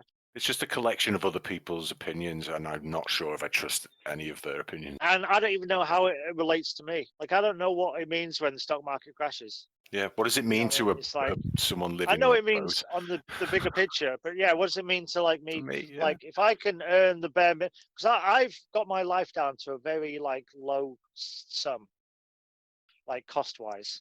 Like, if I get £1,000 a month, I can survive Yeah, my me life. too. Um, Easy. So it's like, so, you know, and it just takes me time. I don't have as much kind of expendable money, but I have an ability to survive in that, which a lot of people don't have the opportunity to do. Yeah, 2000. What was it? 2008. Didn't they have a bloody stock market Yeah. crash and all that? Did you feel that at all? Nothing Well, seemed I too worked different. in a bank. I worked in the bank then, so obviously I got to see like the what it meant to people and money and shit like that, and savings and rates and all that bollocks, all that shit I left behind. Yeah, all that shit. Yeah. But for me, I still got I made the same amount each month. I just didn't get a pay rise that year. That was more the effect it happened to me. But I don't work on that system anymore. I don't work to fucking bonuses and like I didn't sell as many credit cards that year. Big fucking whoop. That was a former iteration of myself. That was like a lesser version of me. Thing is, I still got paid. I still bought food. Paid. Yeah. I didn't notice any difference particularly. I didn't even particularly notice if things were more expensive. Things are always getting more expensive. That's just the way it is. Inflation. Yeah. That's another word. I don't understand what that is. Yeah, well, I mean, I understand the concept of it, but I don't understand how it, again, and like I say, I don't understand. You worked in a bank and you don't really The understand. thing is, though, I made sure to try and melt as much of this shit out of my brain as possible. I just went, like, I thought that recently. I was like, I picked up so much new information that all that banking stuff. I was thinking the other day about my commentary for my boat trips, and I'm just like, that's going to be touch and go for a bit, you know, for a couple of days. Well, it's just like, I haven't thought about this in 3 months, and I've piled a load of like fucking space and like conspiracy stuff and virus information and like, you know, learning about fucking viruses, yeah, all that shit. I have so many radio calls and different things I've got to do at work that I can't remember now. I haven't done them in 3 months. Yeah. Not to mention the amount of time I've spent just daydreaming. What would I do in that situation? Yeah. What would I do in this situation? Who would I be in there? You know, like if I was in this, like, you know, what do I do when the world explodes? Like, I'll not lie. Like at the start of this pandemic, I definitely prepped to get. I got a little go bag ready and shit. I did. Just a little one. Just after I just thought, right, it's not going to hurt. Like we might be here 3 months. At least I'll know where all that shit is. It's all in one place. Yeah, I'm the same. I did the same, mate. And I've relaxed it definitely recently because I've needed shit out of it. But at the same time, I'm just like, yeah, it's one of them things where like we live in that world where it's like but I feel like a lot less like nervous about anything. I'm just watching stuff with like that kind of wild wonderment where I'm just like, what the fuck? I think it feels like every day the future evolves and changes the timeline, you know, and it's like kind of, I think originally with the pandemic, it felt very much like, oh, we might be in a wilderness, a wild land of dead people and looting and shit. And now with this, that sort of died away. And now with this race stuff, it feels like, oh, so we might actually be, society might carry on. It might just get a bit hair raising. So Yeah. all of a sudden altering. Just takes one more thing, like you said. Meteorite. I think it could potentially be more explosive in the UK. Now, in America, there's going to be people getting shot, and the presidential election is going to be like probably the most heated part of the year. Surprisingly enough, it's probably going to happen towards the end of the year, and then we've got Christmas and loads of new games coming out and films and shit, and everyone will calm the fuck down for a minute, and then 2021, and we'll see what happens because 2020 was a surprise. But I think, I do think there'll be more heated discussion in the UK because I do think there's quite a significant old-fashioned sensibility here that is definitely racist in a lot of areas. Yeah, like empirism. Yeah, and just like kind of that patriotism, but it's not patriotism in England. It's more like, say, empirism. It's like the Queen and afternoon tea and this very kind of white, almost like middle class and upper class sort of bullshit from Victorian era. You know, it's part of the image of it. And then there's the other half that's like Viking, and they weren't exactly like probably weren't bothered about black and white people, but yeah, predominantly white, tall, Aryan-looking motherfuckers. It's dependent on whether the argument stays just because I don't think it's just going to be about black people. It's like in this country, well, I'd say the predominant black population is in London area, and the rest of the country is, any ethnic populations are predominantly Asian, aren't they? Wouldn't you say? Bradford. Yeah. I mean, Yeah, you get a lot of like kind of Chinese as well in York. Chinese, yeah, we've got some Chinese, but they sort of stick to themselves, planning their own things. Yeah, and they're pretty chilled. Yeah, they're just sitting there being geniuses, coming over here, getting their information, then going back to China. And what the issue is, it's like whether it escalates in this country and like the Muslim Asian community join in and be like, yes, we agree, because then we've got a bit of an issue then, I think, in this country, because we've already had years of immigrant coming in, and it's already been a running thing, the sort of Muslim debate in this country anyway. Like, so I think once that sort of rolls in as well, I think that's going to really fuck everything up. And it's got far right groups. It's going to be a bit chaotic, I think. Yeah, and we have a history of far right groups, like as much as any country. I think in England have been very kind of territorial, and especially in the north. Yeah. In north. Unfortunately, there is areas. I mean, like say Brexit was a surprise for the north. I mean, we used to be warriors, but now we're just fucking. She's my queen. Mixed. But Brexit. Yeah, that's it. Brexit was all about that sort of stuff. And not to mention, only 5 years ago there was almost a referendum to remove Scotland from England. I mean, it's not like we get on. They were like, "Fuck those guys, we're not English." And that only that scraped through or whatever. But yeah, I don't know. I think it's going to be really. I think we're going to probably see more extremes on both sides of stuff. I think we're going to see more people like social justice, eat veg, and even before the quarantine. I remember probably 2 or 3 weeks before the quarantine started, I was walking through town, and for about a week straight, there must have been loads of protests. Right. So you're walking through town.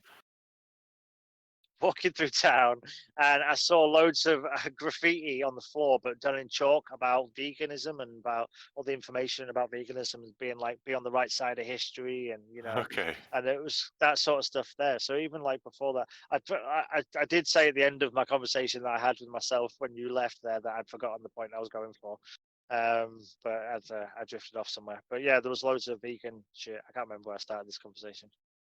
You had a point originally, yeah. No, I know what you mean. It's like I feel like a lot of people were raring to go about any subject, and whatever subject, like vegan, trans, whatever their issue, even far right stuff. And don't forget, that's an issue for people as well. Some people. Yeah. Well, that I just remembered the point I was making is when we come out of this, I think there'll be a lot more people on both sides of it shouting in your face, and I'll just be like, I'm just getting on my life. But I think there'll be people that want to talk about it, and rightly so. But there'll definitely be that kind of aggressive propaganda type. For me, in a nutshell, like, the problem with this as an issue, over a long enough timeline, it forces people to choose a side, and your side is already determined by you wearing the colours. It's like it doesn't matter. No, just like by the end, it doesn't matter, because when the fists start flying and all this violence starts, if it comes to that, so it doesn't matter if you're on their side or not. Like, kind of as a white person supporting what they cause. Not every black person knows that, and you might get attacked, and it's like you're gonna end up siding inevitably with people who are your color and who aren't gonna kill you, and that's the dangerous thing, I think. Like, at what point did it become like the taboo to just say, look, I have no, like say with Black Lives Matter is a very difficult one, but say you just said, look, I don't know enough about this to have an educated point, so I don't want to have a point. Once people that know what they're talking about deal with this, whatever their opinion's right. Because that's the thing I think about science, when people are like, man, I'm this and blah, blah, blah. I'm like, scientists are dealing with this shit. Like, it's not a point of view. I mean, it's like, I think when they tell us the truth, like the answer of it, because it's not like I can test it. It's not like I can be like, actually, black holes are blah, blah, blah, without studying their science anyway. You know what I mean? And being like, you might find nuance in some equations, but you're not going to be like, actually, they're called pink holes because there would be pink in origin.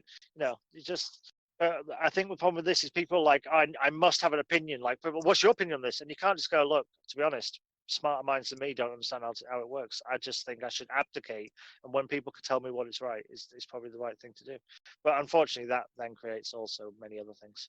But it just feels like, Potentially that's why they've done it. It's like they've moved the left so far left that the middle is now right. So you just having no opinion means you're a racist, and it's kind of a dangerous path to be going down. I would say I'm pretty much, the centrist, the most centrist of everything. Like, I like violence. I love watching MMA, but I also agree. I like planting flowers. I like to smoke weed and chill out, but I'll also go get raging. You don't you don't have to be mutually exclusive to any idea. I like the idea of pro-choice. You know what I mean? Like, but at the same time, it's like some children raised like, well, like I don't like the idea of like people that have to have a baby because anything in life, there's going to be like different ideas. I don't think if the cops are going to hold a shitload of guns, then why can't people have guns? It's like, otherwise you're creating a force bigger than the people, and then it's but people are allowed to live free and do whatever they want. I do think that sometimes, especially with some people, it's like if everyone was free, there'd probably less serial killers, because there would like initially be a lot of serial killers, and then people would just kill them, badly and publicly, and then you'd be like, or whatever the thing was, you just like whatever the status. Obviously, you'd have warlords rise up and stuff, but initially you just have people defending their ideas, and then that would grow, and then they'd start to politicize stuff. I don't think any like I think what people want is an old style civilization. I don't think you can have it separate to the earth, unless it's like a biodome. Said it there though. It's kind of like that's the ultimate sort of ending to it, though. Is it's like you just said. Then if something happens, then people just kill them, because that is the ruling factor of absolutely all of this. It's just power. It is. And strength in it. And this is what I mean. Whereas like you said, I'm middle of the line myself with all this stuff. It's like, because I'm like, I believe people should have the right to protest and freedom and do all this sort of stuff. But at a certain point, you've got to be realistic. Yeah. There are people, they have more power than you, so they will crush you. And they have the right to, in a weird way, because you kneel to the power. Yeah. I mean, there is also an argument that these people, like some of these people, like there's a percentage of people that are in protest that are probably just like their life is protest against the wrong of the world, and that's what their mission is. And they're young and full of cum. They're angry.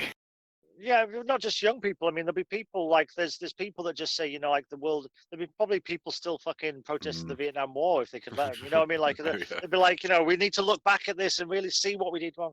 It's just like people find a mission in something, and there'll be people that are like forced into their mission because of this. They'll do this because of some stupid thing, and then they'll find some spark in this. There'll be some stories that come out of this, like that changed my life, and I got my head kicked in by a cop, and I realized actually, fuck the police, or they're just people, or I dragged. There'll be a million stories, and people will be affected by this. It's like, do you know, like in X-Men, the X-Men get their powers when there's a significant emotional event in their life. Yeah. Like all the mutants get that. So like, this will be the awakening for a lot of these people. But it'll be the awakening for whatever their passion is. There's going to be lots of like significant emotional moments to individuals happening across the world for these last 4 months, but like more than you'd normally expect, like in a crowd of people, there's going to be that sort of thing happening, but something so... Is this the cultural kind of collective consciousness awakening then we're thinking about? I think so. This is what I think, like something like this is why I think revolutions spark imagination, spark creativity, because it's like I feel more creative and more like eloquent and more kind of imaginative just because of the amount of work my brain's been doing. Yes, I'm more engaged over the past few months than I've ever been. Totally. Like I was saying, it creates inspiration. It creates something in people, arousing, to like change and to do all sorts of stuff. Because you're right though. I mean, it's like, is it though that so many people are waking up at the moment to like just the bullshit of the world? And it doesn't matter what it is, they're not really riling. Black Lives Matter, great. That's a really good choice. You know what I mean? It's a really good thing that came along in a weird way, because it's the thing that people. It's a solid thing to get behind. It's like fucking. It's as good a thing as any. Just to if you're just angry with the world, maybe it is just about the bigger picture with this. I think that the The only problem I've noticed so far is no one's arguing that no lives matter. No life whatsoever matters. You know, like I feel like that should be an argument somewhere. Someone should just go, look, realistically, there's billions of us alive, and there has been billions of us alive, and we've all died, and even the significant ones last a couple of thousand years before we start making up the shit about them that we want people to know, and like all the information's lost, and it's just hearsay and shit. So, does anybody's life really matter? Like, no one's gonna like. Even like our greatest levers will eventually be forgotten. Historically, that's know. it. Yeah, no lives matter, and they will send 100,000 people to their death if they could to achieve what Yeah. they wanted. So Yeah, it's like, I mean, there must still be more people that died in Iraq than died in the last year in America. You know what I mean? Like just that alone, like just in the first year or whatever of Iraq, I'm guessing there's probably I literally have no idea, but I would guess that, that they probably did. this is the difference. It's like you want to you live in this civilization, because you're not living in Iraq. You'd rather live here, Yeah. and you live under the Well, agreement, yeah. and the rules kind of, and then you don't expect to get fucking kneed on in the throat.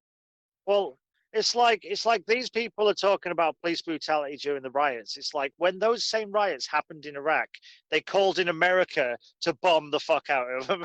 Like they just went, "We're not going to deal with it ourselves. We'll bomb the fuck out of it, and we'll take back our country." They're guerrillas. That's what they became. That's what they became militant, and became these terrorists or whatever. It's like their country just went, "Fuck those guys." They rioted, and then we bombed them to live in shit. And they fled to caves where we hunted them down and murdered them. Now that is technically the level of force they could bring to bear against the enemy. But are they going to do that in America? Are they going to do that on home soil, man? That's rough. Sure, mate. That's Sure, some it is. big boy shit. You can't, there's going to be a lot of patriots that are like, they're attacking us. It's the end game. That is the end game. That's how it ends. If it gets too far, and it's like there is no plan to fighting that. They've been doing. They could create a civil war and then just let them fight it out themselves, and the government just reigns supreme.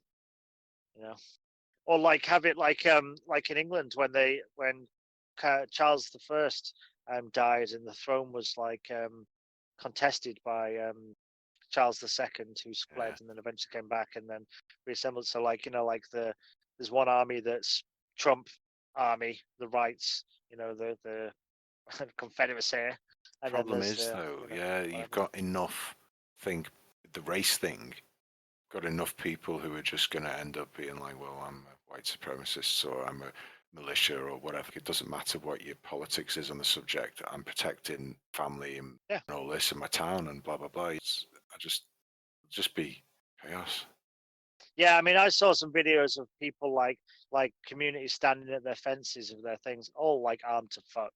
Still, obviously, everyone there has guns, but having everyone outside with guns at the same time can be quite an interesting sight. Probably been like a small town with the guns. Oh yeah, 100%. I mean, they look cool as fuck. They've all got the straps. They've all got all the gear. They probably killed a lot of like wild deers and shit.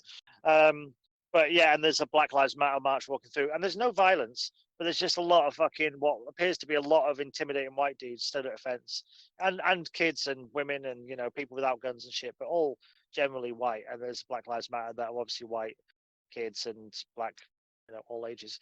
But it was just one of them sites where I'm like, well, that's non-violent, but that's the community just saying, look, we're perfectly protected, so don't start your shit here. But they were happy to let them march through. They weren't giving them shit. They weren't saying hope. They didn't even look mean-faced. It was just a presence thing. And I'm like, is that the right way to do it? It's like, it seems insane, but at the same time, if that was the Gestapo marching down the street, not that I'm trying to compare the Black Lives. Are you still there? Yeah. Sorry, yeah, you're just quiet for a bit. I realised I talked for a minute. But if there was an invading army walking down the street and every member of society was stood there peacefully with guns, just going, "You're not dealing the shit here," that makes sense. But just because it's a positive, well, potentially positive thing or potentially negative thing with the Black Lives Matter, that current march, it was just an interesting thing to look at. It was just one of them things that, especially in the current like constant fucking bombardment of like events happening as we speak sort of thing, it was just a slightly different one. It took me away for a second. I'm like, that's interesting. I've seen too many to be able to it's just too much media and too many examples at this point to really absorb everything that's gone on. Yeah. genuinely, even just thinking about it now, my brain is just kind of shutting down. Just I don't know why we keep going back to it. Oh, We're yeah, I talking don't about know. space, and then I don't know. I can't even say I've even watched anything good. I watched The Boys again, which is one of my favorite superhero shows. I fucking love it. I watched that again the other day. Can't think. This is what I mean. I haven't watched anything trivial. This is why I Yeah. think my brain's melting down about all this stuff. It's kind of You haven't had any downtime from it. yeah, I think that's what it is, and I think maybe a lot of people. That's what's happening to a lot of people, maybe in the world now. The kind of just it's becoming their life, and they don't know what to do. Yeah, I think there's got to be people that are just scared. They're like, I mean, we probably overthink things, but there's got to be people that overthink it in a scary way and don't think about like any precedents that have previously happened in these situations and stuff like that. If you're in it, It's you don't give a interesting. shit about any of that stuff. If you're in that or live in that downtown Seattle area, don't give a fuck about anything that's gone on in history. You're just like, get this fucking sorted now. Yeah, well, they seem to be happy with it. They're pretty fucking like hippie people anyway in Seattle. They're not. They don't live there. Those Yeah, people. that's true. It's like the people. There will be Fuck people who knows. live in that city block area or very near it in the city centre, Yeah. above shops and all sorts of stuff, and they'll be like, "This is fucking bullshit. I can't get out of my home. Oh, there's no shop. Everything's fucking like smashed up or graffitied on. This ain't fucking nice." You know? Yeah, you'd be kind of fucked up when you. So I mean, if their political thing decided to take part right outside your here, wherever the fuck you docked up on, like, I was gonna say how, Yeah, but like, yeah, if it happened outside my house, I'd straight away be like, fucking do one. This is bullshit. yeah. I don't give a fuck what your You become opinion a is. warlord. What are you on about? You'd be like, yeah, take it back. Yeah. I would. I am now Dan the Conqueror. Yeah, fucking right. That's you would. it. I know you would. You'd be like, fuck it, I'm in it. They built around my house, fine. Yeah, you've I'm made taking over this shit. made Yeah, the mistake. you started this motherfucker. I'm not trapped in here with you. You're trapped in here with me. Exactly. All right, let's get off this topic. So I've got a fun little It's melted. game, right? So I've been thinking over the next 10 years, right? What do you think the discoveries of the big discoveries going to be? I'm thinking the top three are probably life on Mars, or some sort of life on Moon. I think maybe we'll find more out about Atlantis. I feel like recently I've heard quite a few bits about Atlantis being more kind of more fact than fiction potentially. And then I'm thinking, Neuralink, I guess, is probably going to be a big one. We're all going to be psychics. Discoveries.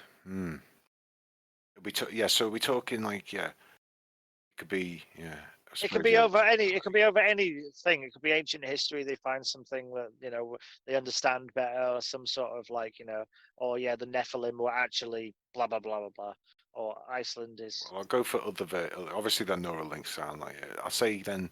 Yeah. Nanites of some type, or AI. I hope so. I really some hope sort so. combined. AI, yeah. As one thing. Yeah, I'd say they'd find water somewhere in the solar system that they can mine would be a big discovery. I'd say. Yeah, that'd be massive. Yeah. Change space. Yeah.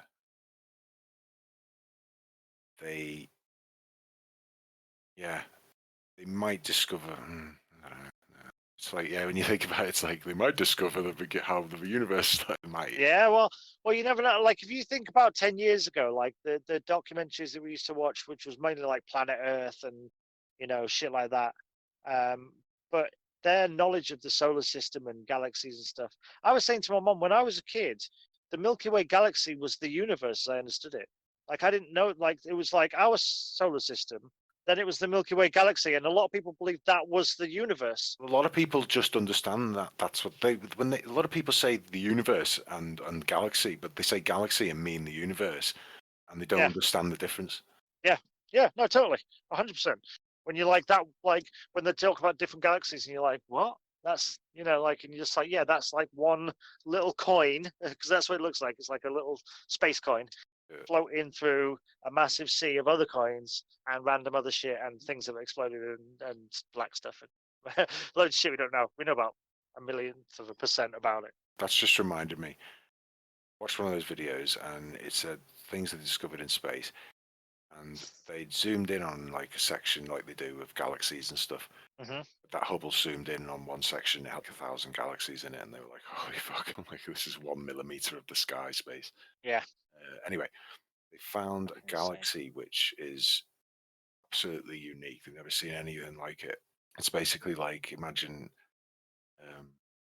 cluster in the center of yellow stars, and then a massive gap, and then loads of kind of like white stars in a ring around it.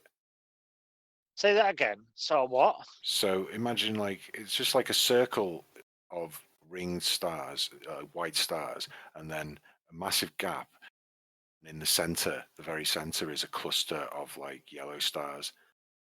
There's this huge gap in between the yellow stars and like ring of white stars that What is on the the outside. fuck? So it's just the same disc shape, but yeah, there's just like a center of yellow stars and a huge gap, and then the outside of the galaxy is just a ring of white stars. They were just like, Fucking what the hell. fuck? And Do anyway, you know what this is called? Or have you got I any can't kind remember. of? I'll have a look in a Okay. second. Let me Yeah. Try and find something like find that. it Go in a on, minute. carry on. There you go. And yeah, so anyway, they It's also fucking insane. That sounds like something out like a Carry on. Go on. Just carry on. there we go. I found the video there. Yeah, so they this is the most unique galaxy they've ever seen. Right? Yeah. They zoomed in, and you could see in the gap between stars, between the yellow and the whites and the ring outside. They zoomed in, and there was another galaxy behind it, exactly the fucking same. Like kind of in the gap between the gap, but like further behind it, a lot further behind it. So but yeah, in the background. What? And they were just like, "This is the most unique galaxy we've ever fucking seen. We've never seen anything like it." Well, that is a race of Right beings behind that it, can yeah. pull gravity together and make a super planet, isn't it? I mean, that has to be that, right? Yeah. Something Yeah, like shit. I don't know. That's what I mean. And right behind it, is there another one like? So That's it's like, off. That's fucking insane. yeah. That's so cool. Because originally they thought it was a galaxy being gravitationally lensed through a black hole, which they've Oh, seen. so it made like a fractal image, like in Yeah. one of So- them things. Oh, So that's what it looks oh, like. that's Kind of- fascinating. it's kind of like a center dot, with a ring. Like it looks like it's being lensed, kind of. And they've seen that Oh, before, and then when interesting. they actually looked at it properly and did some tests, they realized it wasn't. It was actually just that shape. Like, no way, that's a fucking. Or some other thing, because that's the thing I find quite interesting. Like, I mean, it was literally what 50 years ago that Einstein, maybe a bit longer, that Einstein theorized black holes, and then Stephen Hawking took it further and understood them. But it's like we don't know there's not something else that accounts for one of the other things in the universe that we don't understand, like dark matter and shit like that.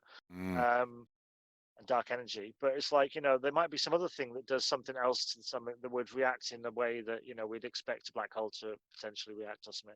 We don't know what's out there. Like I was thinking about this the other day. It's like we literally know less than 1% of all the shit. It's like it's like bobbing your head out from the surface of the middle of the ocean, going, Oh "Oh, yeah. look, there's a fish." Look over there. That's land. Because the wind has moved slightly, and there was a bird over there. So maybe it's it's fucking crazy. I do think it's just like, but that's why I like it, because it's infinitely possible. Like there's insanity out there. I can't wait to watch this video. This is going to be super exciting. Well, you could Google. I mean, it's probably just watch this video. It's probably better. Just Google. Yeah, It's on that John Michael Godia. It's 10 bizarre deep space astronomical objects. Oh, I might have watched this the other day, but I don't remember seeing that. Anyway, this thing is called. You can just Google Hoag's object if you just want to look at it. So Hobbes. Hoag's, H Hoag apostrophe S object. HOAG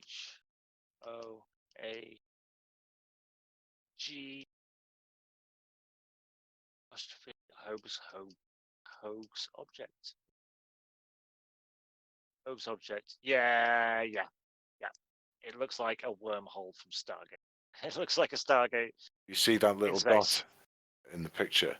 I don't know. A little orange one. Yeah, it's like an Just- orange. yeah. Yeah, it looks like a. When they zoom in on that, it's exactly the same. It's another galaxy behind it. That's the one behind it. Right. It's fucking mental, isn't it? Anyway, like I said, it's on this video. Awesome. You can Gonna watch it. watch. Yeah. The weirdest galaxy, Hobbes object. How could it have formed?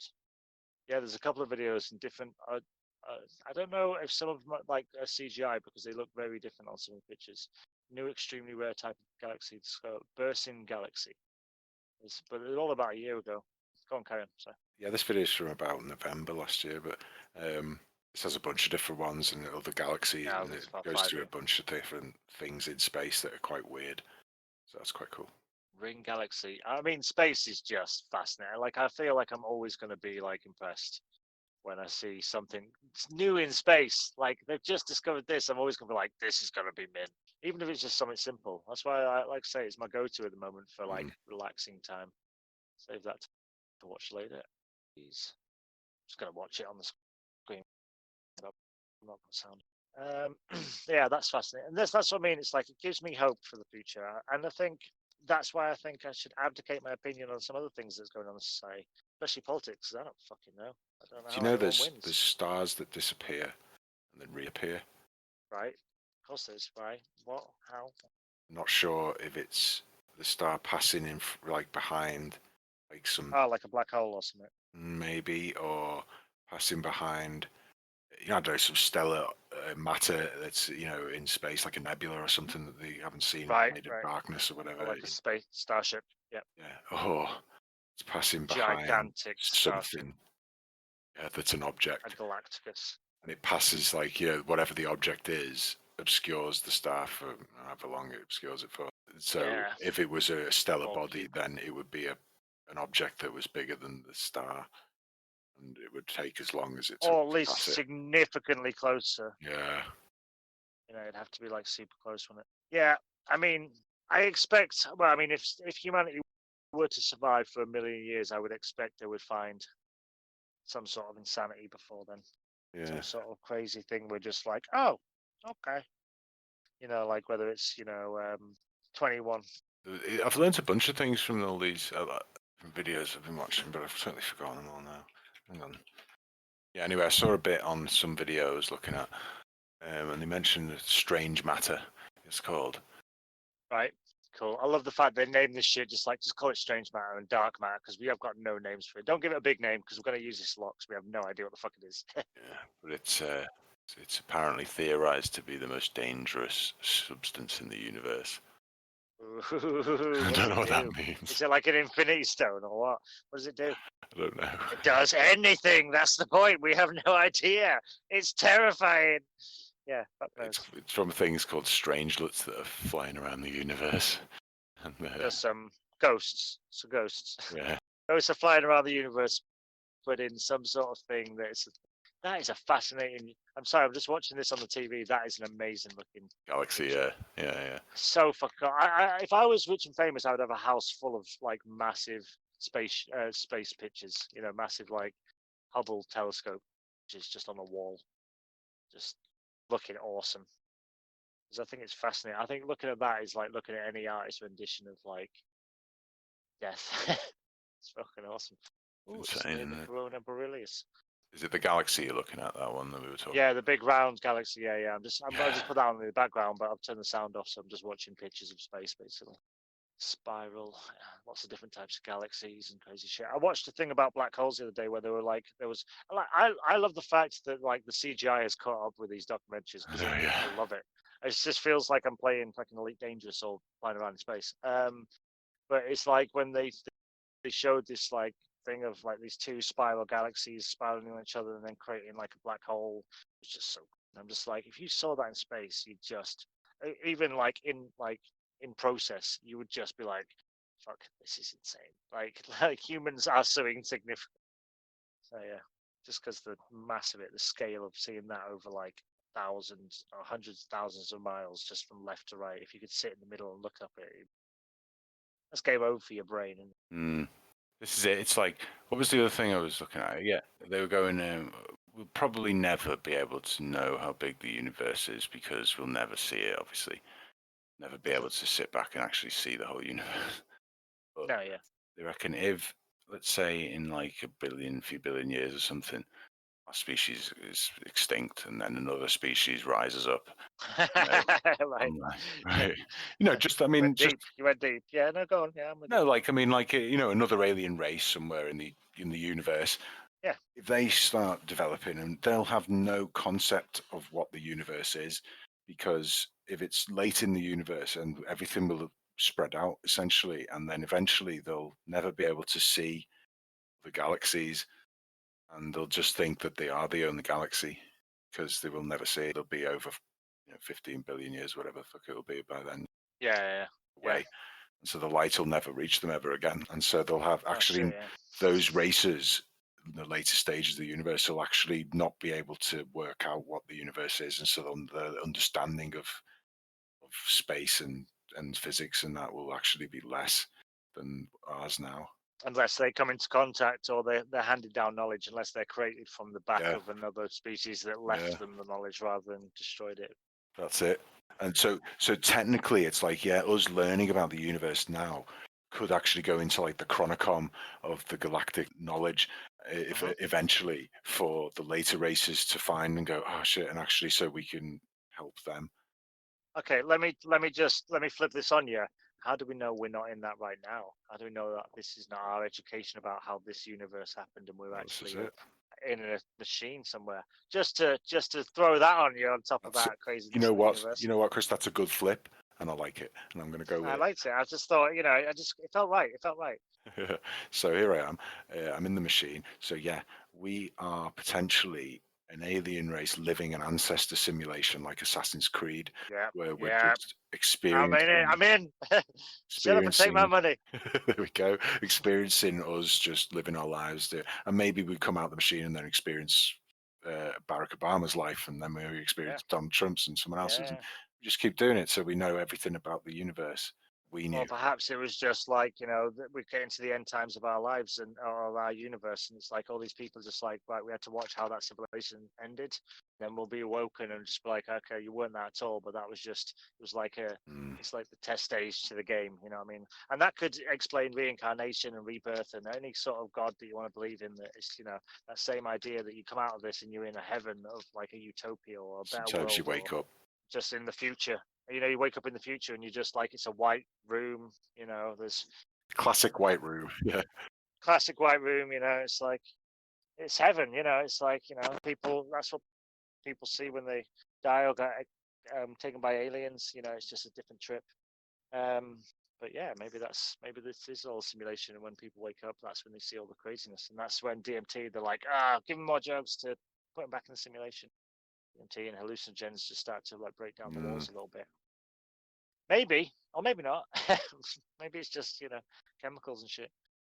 It just feels like that is a much more, weirdly enough, that's a much more palatable idea than the actual world we live in, where we're just biological morons. Yeah, it's slowly becoming a more acceptable explanation for, especially with this year. At the end of this year, we're surely going to be like, right, that's it. We're in a fucking comic book or a movie or something. Well, it's like, the alternative is we are just monkeys that have blagged it for 50,000 years. And we're just at this point now where we don't know what we're doing. And all the new monkeys are going, I don't know what the fuck. Like, they made it. I'm just trying to use it as best I can. I don't know what the fuck's going on.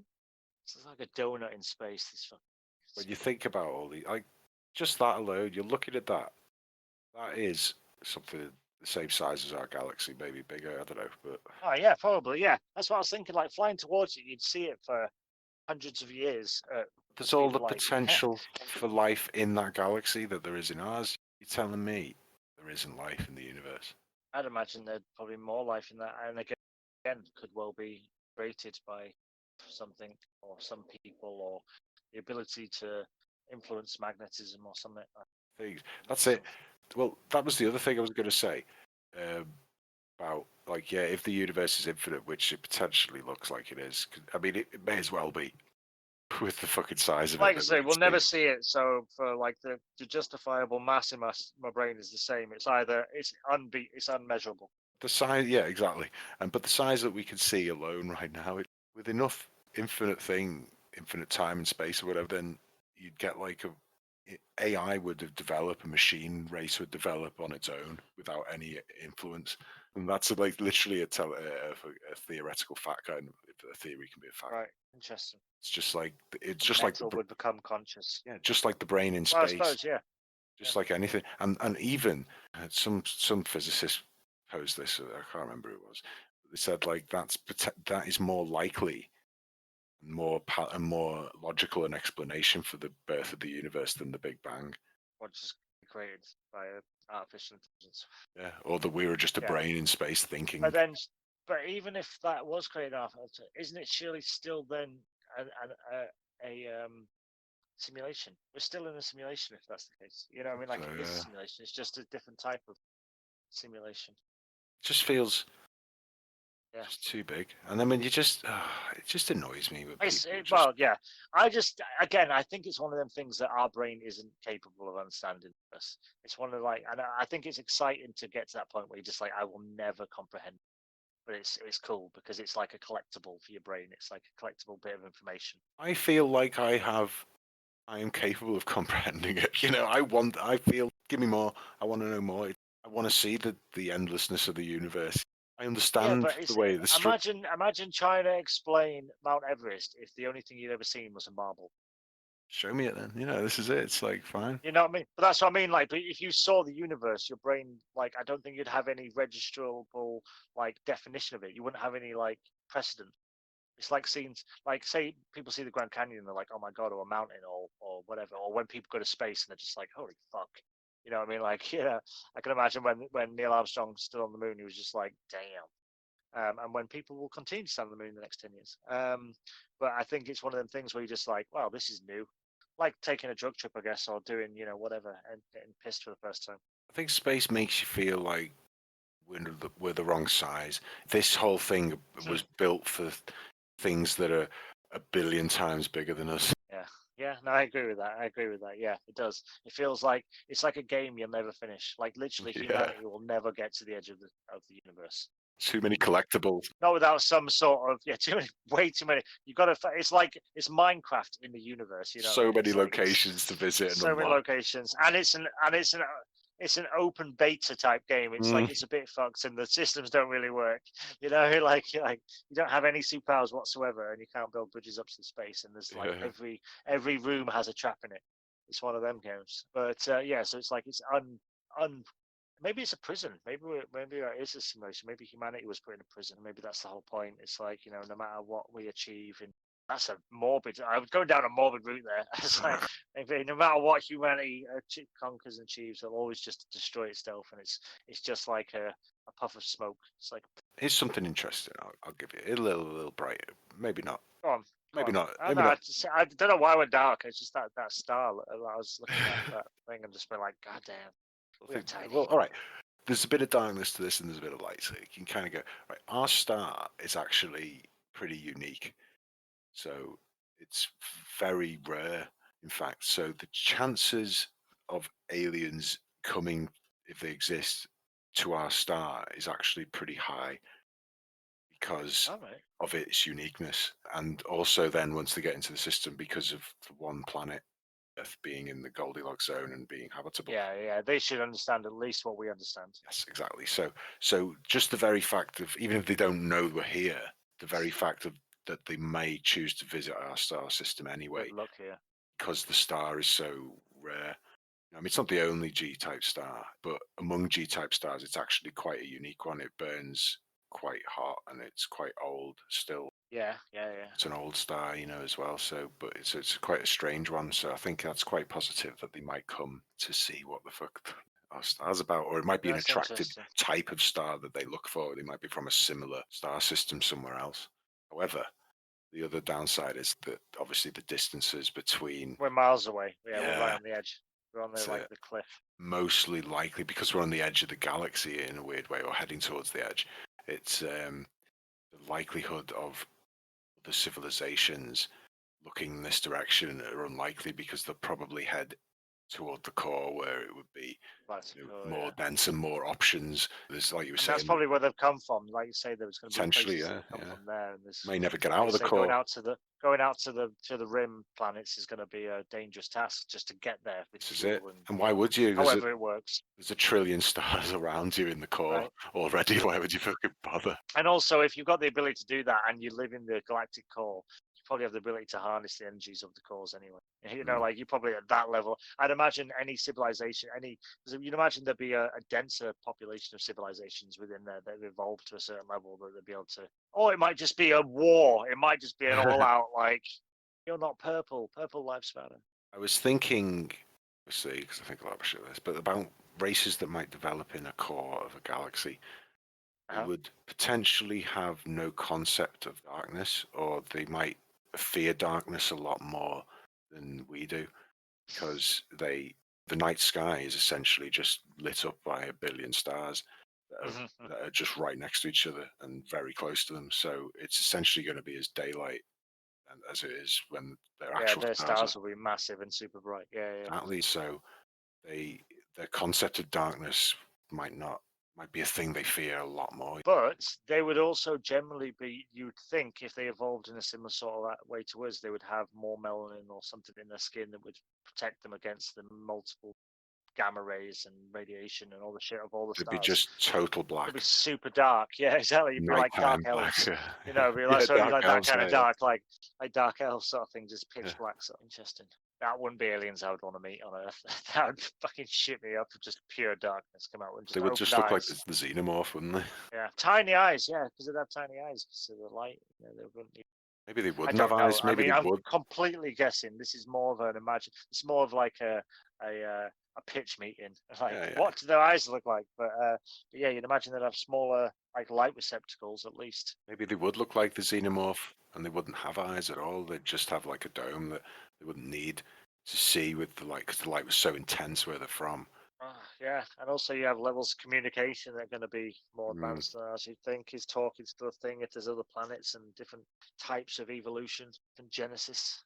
All things that some future person may or may not have to ever deal with. Or this year. You'd have like the black aliens turn up. not call them that. The dark elf aliens turn up. That would be fucked up if they That turned would up be and fucked up. they were We're in the just middle of a world civil riot of Black war Lives against- Matter. Oh yeah, they're like, what matters? What did you say? Yeah. And What they're you like, say you don't like us because what? Yeah, shut up. Holy shit, Yeah. these Yeah. guys. And then white people are just suppressed under this super alien race. I'd be alright with that, to be honest. I think I'd be okay with that. I'd be like, It's well, fine, I accept it. like Aliens they're the exist. old gods. They're the old gods. Yeah, they're Yeah. like the. Because I mean, like they said that, like, is it Tutankhamun or what was the one that was in, like Anubis? He had an Anubis face. Oh, They- wait. Oh, I've got such cool names. Is it just Anubis? Akhenaten. Akhenaten, yeah. They said he was super dark and like elongated head and stuff. So Yeah. maybe that was from the super black, like central core alien dudes. But this is all again just a pitch meeting because we have no fucking idea. I've just seen a planet thing in space I'd never seen before, and I thought I'd seen all the pictures of space. I love some of the exploded galaxies. When you look at me, and go, oh, that was a star that just fucking exploded all over the galaxy and made this cool pattern. But it's like that, all that gas and stuff, just it came from one exploded star, and it takes up like billions of light years of fucking space. It's fascinating. That's what I mean. Like the size of it, it feels like there could be things out in space that just exist in space that are giants, and they float around between galaxies, and they don't. Yeah, I I was thinking that. Yeah, they exist in between the galaxies. Yeah. Well, I just imagine, like, if you were in a spaceship, say you had the ability, like, Star Trek, Star Wars, and the bits between the galaxies would just be like this pitch black land, like space, without any like directions, with just like these icebergs in it, because anything out there wouldn't be lit. You know what I mean? So it'd just be some anomaly that just comes and just like hits an object just that fucking, was in just darkness. hit something. Yeah, whether it's Like, and what be the fuck different is this? chemicals and be freezing cold. So everything out there would just be like, I mean, I don't ever see humanity being able to, and short of Einstein-Rosen bridge, like short of the wormhole concept, there's no way We to. couldn't cross There's that. no way to do that. Yeah, there's no way to cross that. There's like not even with like multiple civilizations or some sort of like cryogenic. Like it would take multiple lifetimes. You'd have to sign up to never see any member of your name again. And when you come out of it, you'd be in like a less evolved version of human. It'd take thousands and thousands of years, even at the speed of light. Imagine there was a race that left their galaxy to travel to our galaxy 1 billion years ago, on a massive starship. By the time they've reached us, they're not the same race at all anymore. Like they're a different race. They've got different objectives. Maybe they were coming here benevolently, to say, hey, let's go to the other galaxy and see what's going on. By the time they get here, they're just like, let's fucking eat everyone. What about if they sent half their population, so half stayed on their planet and half went through like cryogenic space, and then they got here and they both arrived, but one of them had evolved like on the planet for another 2,000 years and become super advanced, and then the other one got there. That's what I was thinking about. So it's like, what the same race would like the ones that traveled in cryogenic would just be frozen in space like Ridley, whereas the other version of them could have caught up with themselves by that time. So yeah, it's like they've evolved another however long, and so their race that they came from doesn't even look like them anymore. Doesn't even look like them. Yeah, it could be completely different concepts. They've gone through wars and famines and whatever. You could have like a race gets half the race gets launched in like an arc across the galaxy. It takes them like 1,000,000 years or something, however long the fuck it takes. Let's just say 1,000,000, and then by the time they get there, our race is like in space doing their own thing. But we're in a war against another alien race that has come from another galaxy, and there are alien monsters and there are all sorts of weird shit. And then we're like, hey, you got to help us, and they're like, hey, what's going on here? And then we join forces with these new people, and then they realize that the alien race attacking it is their original race that they came from, which is I like that, Dan. That's a good story piece. That's a project piece. Yeah. That's nice. That's a project piece for space. That's a good little story like twist. that. Yeah, nice little twist. They've already beaten them there. Like, yeah. That's cool. That's cool. They carried on evolving. Technologically advanced at the start, but then by the time we get to the end, because we're like, oh, look at these stupid, like they sent off 1,000,000 years in space. Like 1,000,000 years ago, we couldn't even do this, and then we join with them, and then but there's these super beings, so much more advanced, and we're just like, what the fuck are they? And they're actually, I like it. That's definitely a story piece. So many stories with space. This is why I like space, because otherwise I'll be like, what if you're in the riots and then you're just going down a very slippery slope. Well, also there's the case if you could launch someone at light speed, then so they'd have to be traveling minimum light speed, I assume, to fucking get between galaxies anyway, even to cross it. Yeah, at least. Yeah, minimum. Exactly. Yeah. So if it takes us 7 months to get to fucking Mars, and that's just with a slingshot. So if a twin to stay on Earth, the one twin was to go on light speed to like Mars or whatever, and then come back at light speed, that the twin on Earth would be older than the twin Mars. Because they slowed down. So would the people in between galaxies traveling at the maximum? Because then there'd be no gravity out there either, or very minimum effect. So it's like technically they could get up to a higher speed, essentially, I would imagine. But then if you hit something, everything turns to dust, or the universe implodes. I don't know what happens, but you'd guess. But then that's why I think warp speed, or hyperspace is the thing. Or hyperspace, exactly, hyperspace. Or folding space. The Einstein-Rosen bridge, the folding space, and then doing that. But I still think, I was thinking the other day, it's like, what if aliens are actually 4 dimensions, and they found Earth, but Earth just has all these crazy readings, and they have no idea why, because we're only in 3 dimensions. So it'd be like something existing in 2D. Yeah, you know what I mean? Like it would be like, it can't interact. Kind of exists, but you can't actually see it. It's like this idea, or like 1D. It's like it exists, but it doesn't exist. Like some fucking quarks and shit do. They exist in like a different space in concept and time, and they only exist exotic matter. Yeah, exotic matter. Yeah, exactly. But they can see that, and so they're trying. They've spent the last 50 years not trying to probe us, but trying to jump into our reality and find something, and then they're trying to reverse engineer the concept of it. And maybe that's maybe that's why we haven't seen life, because anything that gets so advanced goes into the next dimension and understands. Because I say, I mean, if you I love string theory, because it's all this stuff we've talked about, and then also that's one page of a book, and we can jump between books, and then all the rules are completely up is down. I just really, it's well, that's shit. You just and that's ultimate dimensions, but we've still got this here. It's we've got that level as well, but we haven't even fucking we're not even 1% into this level, and we're 50,000 years old, 100,000 years old, as a species, sort of thing. So yeah, it's just insane. But that's why I like it. But it does make me feel like space. When I watch space stuff, I'm just I can't wait to see what's in the next 5 years or the next 2 years or whatever. Yeah, it feels like the answers to reality are out there in space, regardless of whether we find them physically or whether we, observe it or learn about the nature of the universe and how it's structured and, Yeah. like you said, string theory and all the different realities and various things. And if it's a hologram and all this shit, and that would answer a lot of our fucking questions as to what the fuck's going on and why we're such a bunch of idiots. I think it'll give us a bit of a perspective that actually, like most things that if humans had this great overall thing, they're just like, okay, well, actually, it doesn't matter why. Yeah, it feels like if people had more answers, we wouldn't be so annoyed about such little shit. You know what I mean? If we had better answers as to what's going on. Yeah, and more kind of conceptual control of our existence. If we knew the rules, then it would be different. But it does beg to think, like, what is the potential of humanity if all the craziest like science stuff you ever heard is real, as well as aliens. Like, I think aliens are 100% true. Like, I don't think I'll ever be dissuaded from that in my life unless we don't find anything in our entire solar system. Like, we look and it's just like completely bare. Then I think maybe. No, I doubt very much that any of them would be in our solar system anyway. Yeah, but even like microbial life or anything on any of the moons or anything, if they found nothing in our lifetime, I'd be like, well, maybe like if we're gonna have to go outside our solar system anyway, it's gonna be hard fucking Still work. wouldn't It's gonna dissuade take me. another 2 Yeah. lifetimes. Yeah, but I still, like I say, I don't think that's gonna happen. To be honest, I think the first time we go to Mars, we'll be like, yeah, it's right here. Oh shit, yeah. I There's something fucking about told you, it. yeah, like, it's literally next door. You know what I mean? It's like as close as we could possibly get. There's probably some on fucking Mercury if we were in the other way.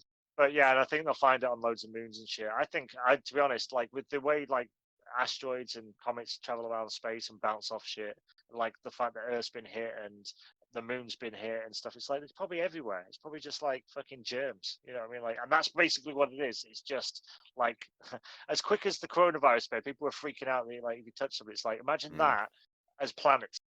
You know, on like the grandest scale, it's just like anything touches then, it'll just be like it'll survive that. They were saying, I watched something the other day, it's like, have we already found life on Mars? And they were saying when they introduced nutrients into the soil, it reacted in the same way as California soil does, and they tested it against sterile soil, and sterile soil doesn't show any reaction at all to the nutrients, whereas the soil on Mars does. It shows some sort of like carbon-based, like some whatever the reaction is. It was only like it's not visually significant. It's just like a small amount of like reaction, like a normal soil will do if you introduce nutrients into it, like it's taking it in, sort of thing. And they were like, that could just suggest that there's something anyway, or it has the potential for life. So who knows? Maybe it'll be like we'll be like belters. Hey, belters. It feels like, yeah, Mars is the beginning.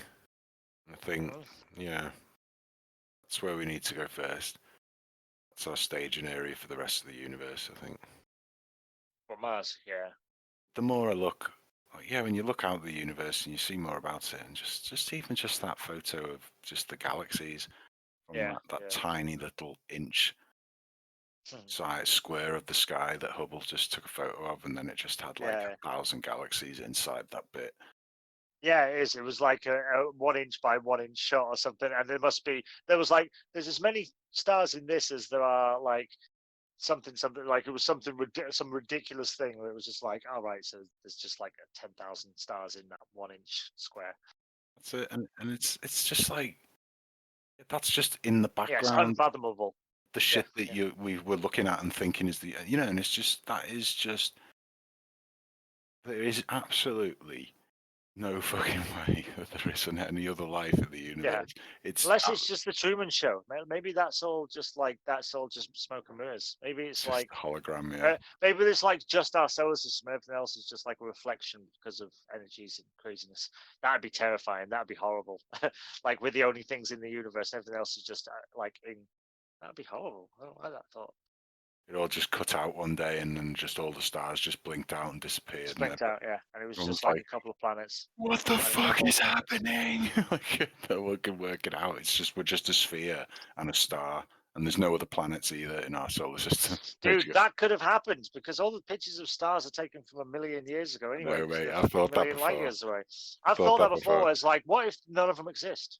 Like as we go out, we realize that actually there's less and less stars. They're all gone, yeah. Yeah. Like it's like say we traveled 100 light years out and we realized like 20% of the stars disappeared by the time we got there. We're just like, shit. And actually, like- we just see loads of radiation and everything, and just it's slowly like dying out. Like I think we'd already see them though. We'd see them go in supernova for a million years, and then fucking before. So I think we'd have a bit of warning that it's something that was already happening. Yeah. I saw a thing about these people that they had some signals with two galaxies crashing, making a supermassive black hole, or making a black hole anyway, or two coming together or something. But they were reading it on like figures, and they were all like rushing around and chatting about it like it was like this crazy event. But it was just like what looked like a 1980s fax machine, like like coming out with like tiny little micro like adjustments, and they're like, oh my god, this is like some crazy celestial. These are the most amazing numbers I've ever seen. Yeah, it's like, oh my god, I've never seen numbers like this. This must be too like, and it was like they obviously showed like a cool fucking CGI image of the thing of like two stars spinning around each other, coming together and colliding. It's just happening in their heads. Like, and it's but it's like that's happening on the paper. Like that's like the like the aftermath of the explosion. That's the dust coming in. And they're just like, oh my god, that explosion was amazing. But taking it from this is what I mean. It's like learning about Mount Everest from a pebble. It's like they've got a pebble and it's like this was blown out of a universe created, and they create this like backstory for everything. It's fantastic. It's like kind of, I remember seeing a thing about them looking at the ground gamma radiation explosions that are going on literally when they look as far as they can in the background of the universe, kind of, as far as they could see, all this shit, this background shit's going on, which happened at the beginning. Just like, what the fuck is this? We can't explain what's happening and why it's there. I love shit like that. It's insane. That's insane. Yeah. That's insane. Yeah. What is this it's shit? pretty crazy. Just insane gamma explosions that are the size of a galaxy just in the background of the universe. What is that? Yeah, I mean that's the thing. It's so vast. It's like we're trying to understand it from we're literally about 100 years ago realized that we evolved from monkeys. So it's like it was like Darwin, wasn't it? So I was like, what, say 300 years ago, something like that. And we was like, oh, we're not monkeys. We were monkeys. And people were like, no, that's ridiculous. We came from heaven, But it's like. Yeah, and now we're like, we look out into the universe and we're trying to figure out how it started. Well, like 3 billion years ago, we only just figured out we're monkeys. Yeah. Like we don't even know what's under the ocean, and we're looking out into the universe, going like, what's out there? Yeah, it's very cool. It's very, very cool. I do love that shit. But yeah, it makes me feel warm and cuddly inside. I love the idea. I think about like in Elite when you zoom out of the star system and you go out and you see the galaxy, and I just like the idea of. I just think about it in my head loads, just like zooming out and just till you're just outside the galaxy, then outside the universe, you're just looking at all these. Yeah, until the actual first point you're looking at just disappears. Yeah. And you're just like, where did I start? I mean, like you can't find where you were. So I found that on Elite Dangerous when I zoom out, I'm like, where were we again? And you'd be like, hey, just type in the coordinates. I'm like, good, because I have no fucking idea where we were. I was like, oh, that's a cool start. Now we're in the universe. Oh shit, oh fuck. Now it's like a grid. But there's one thing I was looking at. They were talking about this energy, and they were showing pictures of what they think it looked like, and it looked to me like a human nervous system, like these like the way because they zoomed out from the Milky Way galaxy, and it showed all the others, and as they got further and further out, it looked like a human nervous system or a brain or something like that, or like electric or like lightning. Because I watched it on that night you were on the lightning storm. I'm like, that looks like a pulsing lightning nervous system, the entire universe. When they know a lot of the galaxies exist on I can't remember what they call them now, but it's like these pathways. Pathways of super clusters of galaxies, and it's almost. Well, it's black holes. It was tied. This one was about black holes, and it was saying all these areas that pull them all towards these points, sort of thing. But the thing is, it's like you said, it's this sort of weird shape, like a human nervous system, or even. And what's bizarre, it's even Yggdrasil, the tree of the world. Yeah. In Norse mythology. Yeah, I get you. How did they fucking know that? It's just so weird. Did they know it? Psychedelics, bro. Psychedelics, man. I think that's the only way to travel, man. I think that's the way to travel the universe. I think that is true. If my experience was anything to go on, my first experience, it was launch off, and I had no control of it, and it was terrifying at past. But the second time was just a brief dip into it was like getting into a nice warm pool, just like this is different, and just thinking about stuff, and my brain wander a little bit. But the first time was like, holy fucking shit! Yeah, I wasn't ready. I wasn't ready at all. Let's imagine then that the human race never continued along the line of using shamans and psychedelics and all that kind of Yeah, natural property stuff instead of being corrupted by technology and doing all the shit and making it sound like yeah, voodoo. yeah. And we all just carried on. Would we have evolved quicker mentally to the point where we didn't need the psychedelics to astrally project and do all this sort of crazy shit? And that's how that's how every race potentially is supposed to leave the planet, naturally, instead of Yeah, using yeah. It's like a technology, because it's artificial leaving the planet physically.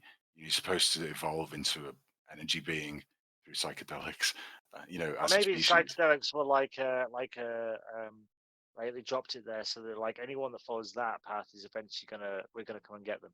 So it's like Uh, it's almost like a cheat code or something. I don't know. I don't know if that is the answer because I don't think people offer to like Elon mm, maybe I don't know. I don't know. Like there's definitely been like people that took I think was there's been people taking out opium and other hallucinogenics throughout history that have been artists and philosophers and inventors and stuff. So I'm guessing that it does create a creative mind, but whether it's productive, Elon Musk could stick some kind of electrodes into his brain and electronically recreate whatever happens to you on DMT, and I 100% think he could do that. he would fucking do that.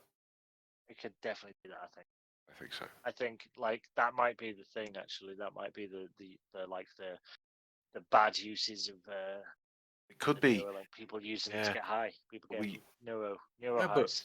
technically we could use technology then to advance our brain through fake psychedelics almost and trick our evolution of our brain into thinking that we've evolved to the point where we can now astral project and then start being able to do it. Maybe, But we maybe. just need the Yeah, or lock technology. in some consciousness or something. Yeah, And maybe, that's the secret. It's maybe. like they think the future people, people in the future who are doing it think that it's the technology that allows them to do it. And they don't realize that the technology is just like the start. It's like the springboard. Once you actually project it's you doing it. It's not the technology. It's just taught you how to do it.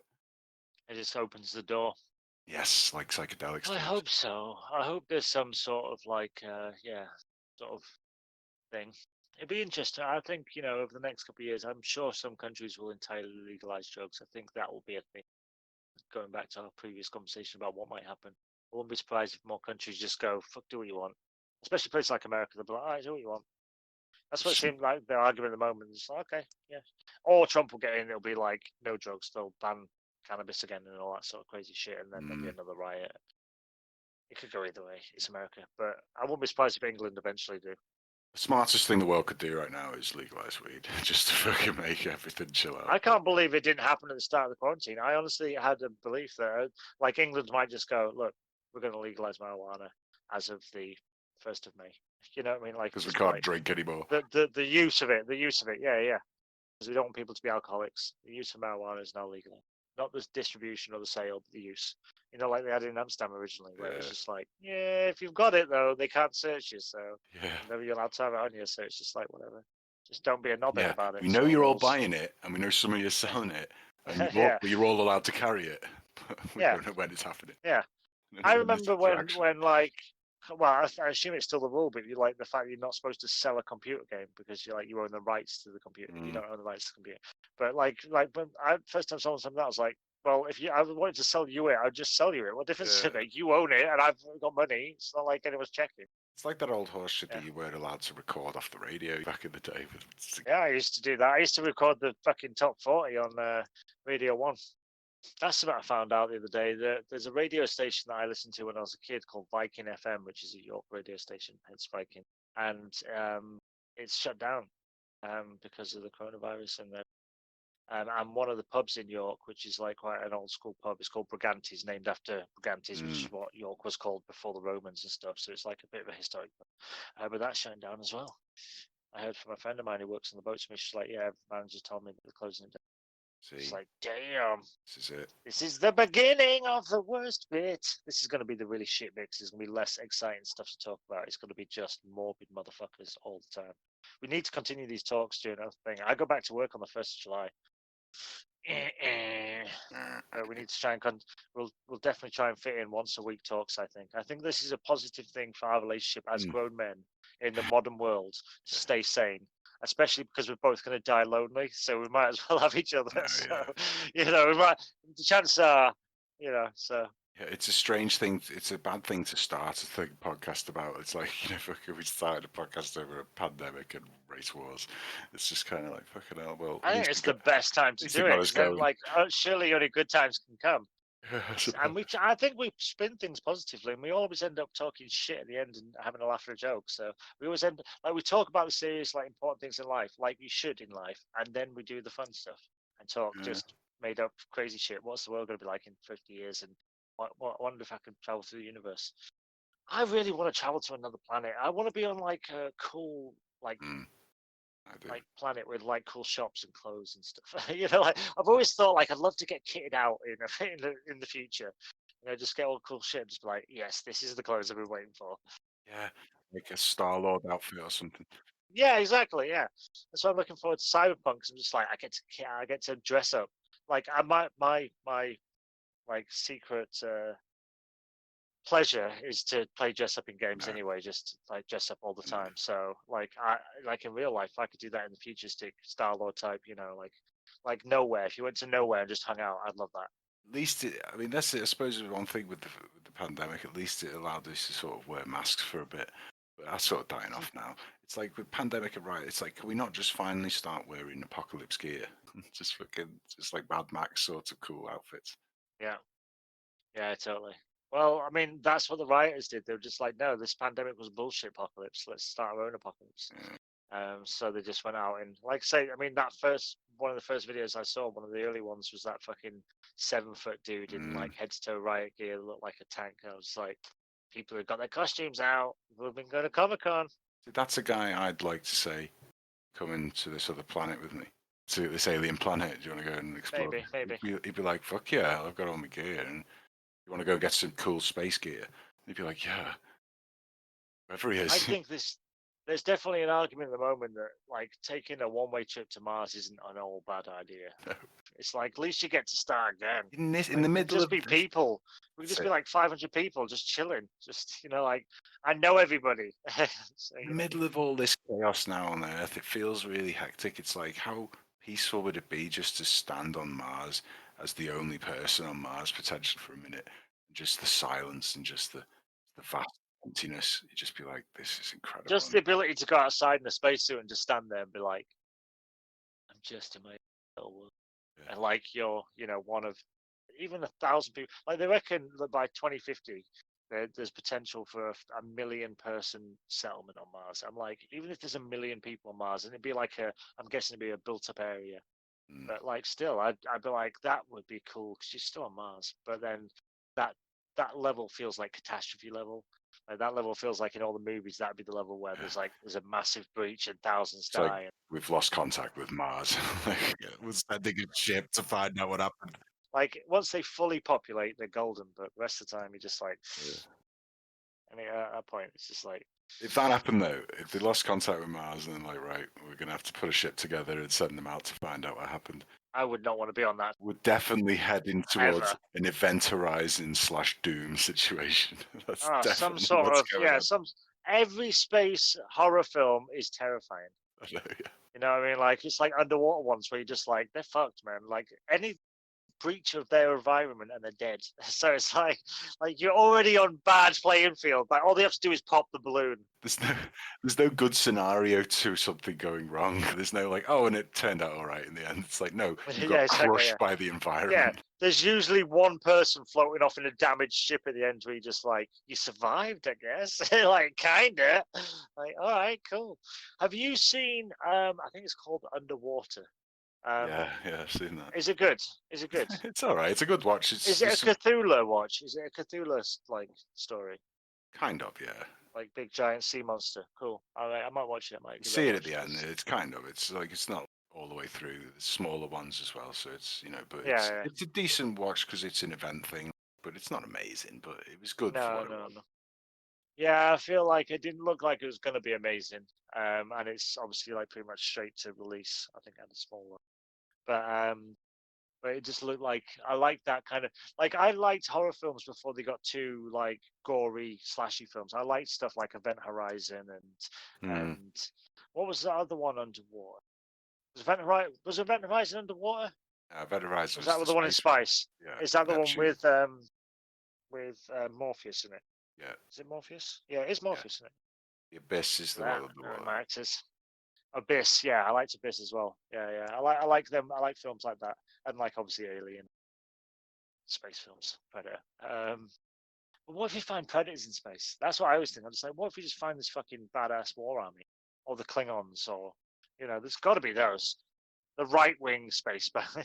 People always think like, oh well, a warlike race wouldn't get into space. And I was watching this thing the other day, and they were talking about what kind of civilizations would actually become spacefaring. And just like our civilization, they could have had war all the way through. They could see war as like a natural course of their existence. That like the Klingons, like they just fucking take Yeah, part in fights and yeah. kill each other just for part of honor or whatever it is, and it's just seen as they look forward to it. And so Mhm. they would still develop technology, but they potentially would develop it at a faster rate because they develop it for war. Yeah. Well, that's how the space rockets were fucking invented, wasn't it? Exactly, That's yeah. how like all the Nazi occult stuff. Yeah, That's what I mean. So there was like loads of shit like that. that's one of the foremost driving forces for innovation is war. So technically they might actually still make it to space, and when they come to another and come across another race, they might just consider it part of their lifespan that they go, oh yes, we will just attack them and destroy them because it's war. Or we are Borg. Yeah, Yeah, yeah. it doesn't matter. Similar. Oh, we're Borg. Yeah, it doesn't matter. Yeah, whatever. Or slave race, the motherfuckers. Yeah. That's it. They could just be Spartans, space Spartans, and they go, sweet, you're our slaves now. Yeah, not to mention super. Like they could be. They don't have to just be war race. They could be like like pretentious, or they could be like super racist against any other species. Alien supremacists. Could just dislike humans. There might be humans evolved somewhere else in the galaxy, and they're all dicks. They're all like just fucking pissheads on a Saturday night. Like their planet evolved like just so the atmosphere just makes them drunk all the time, and they're just pissed humans all the time. So they're just dicks, and everybody hates them. And then they see us, and we're like a slightly less annoying version of them some of the time, and they just wipe us out. I do think the potential that, like, yeah, I do like it in Star Trek that they that's why a lot of the races look humanoid, is because they were seeded by, like, an original race. Mm-hmm. And so, like, a kind of the explanation, I do think, do you think that humanoid, 2 arms, 2 legs, is that the standard that would, Right. evolve most likely in the universe? If it's carbon based, would you get, maybe you get like lizardy variations or something else. I don't know. I think like bug variations. What I was thinking because they have thousands of legs. I think insect But is yeah. potentially If you like think about animals on Earth in general, I suppose the general, variation. like there's always like 2 arms and 2 legs, or 4 legs, but it's like there's usually a set of 4 on most like upright, movable, evolved animals that have evolved from some sort of like smaller animal. They usually eventually evolve to having either 2 or 4 legs, and we started off with 4, so it makes sense that yeah, maybe that's interesting. That's interesting. But I also think you get super weird evolutions of concepts, shuttle style aliens. I think that's the thing. Be very like crazy fucking. We always assume when you think Star Trek and you think like, you'll see like a humanoid thing with different bumps on their head or whatever. And, sometimes you'll see a different sort of alien. Yeah, something like yeah. Go on. Maybe like the shadows from Babylon 5. They're like sort of spider creatures, aren't they? What happens if you got aliens from a planet that was massive, much bigger than Earth, 100 times bigger or something, and so Giants. they were massive. Yeah, they were huge, and they were fucking. The gravity was more intense, so they were fucking intensely stronger, obviously. Yeah, and what would that look like? What would the starships look like? Just arrive. I'd be interested to find out I'd never find out, but it'd be interesting to see if any planets ever have more than one evolution of like conscious, like active beings. So like they have giants, but they also have another species like Homo erectus and Homo sapien that lived side by side and continued to evolve separately, and became 2 different versions of the same, like of different The Naboo and the Gungans or something. Yeah, something like that, or like lizard people and foxmen. Something, I don't know, whatever. But yeah, it'd be interesting to see. Like when you're saying giants, I'm like, yeah, but if there was massive like gravity, the giants would be massive. But then also, if normal people would be super muscly, so they're just like everybody looks like the Rock, and they're the small people on the planet. And like, there's also giants. Like it's just like, but like normal people just fucking stacked because it's like super heavy gravity, and they're just a bit like caveman-y. They evolved, and they're like educated or technologically evolved. Yeah, like the Thundercat world. Like the Thundercat world. What happened on that planet? There was war. Lizard people, vulture people, jackal men. Yeah. None of them got on. None of them got on. What? How did you all evolve at the same time? Yeah. I don't understand. And they still had war. They still had war. That's the thing. That's the problem. They Yeah. still destroyed each other. Yeah. I wonder if there's any like evolution where you could have they're conscious of like they're empathetic. Like that was their first evolution, is they all become empathetic to each other. So like there wasn't any like war or need for like superiority or anything. Everyone just agreed on the same thing, and they just evolved. Because that would be like ridiculous evolution, you'd think, unless there wasn't any drive to make any better because of like But it's like, did you get it on a planet where it was darker because they didn't have as much light? They had to evolve like a potentially earlier on some kind of echolocation or something, and that evolved into telepathy or empathy or something. I think it's fascinating to think what if you left a human baby in different things, how they'd evolve differently to humans. Because like you say with echolocation, if I think a species lived underground for long enough, they would have some sort of like heightened hearing senses and feel and stuff, and they'd have senses that we can't comprehend with like the senses we've got.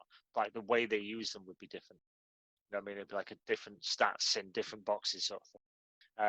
And I think that would potentially create a completely different type of person. Yeah, like say there's a race that lived on the planet's surface, a planet, somewhere else, for a while. They evolved to up to say what we are now, something similar, and then something happens on the planet that causes dust to fucking fly up a volcano or something, or a meteor. It doesn't wipe them out, but it causes there's no atmosphere anymore, so they have to.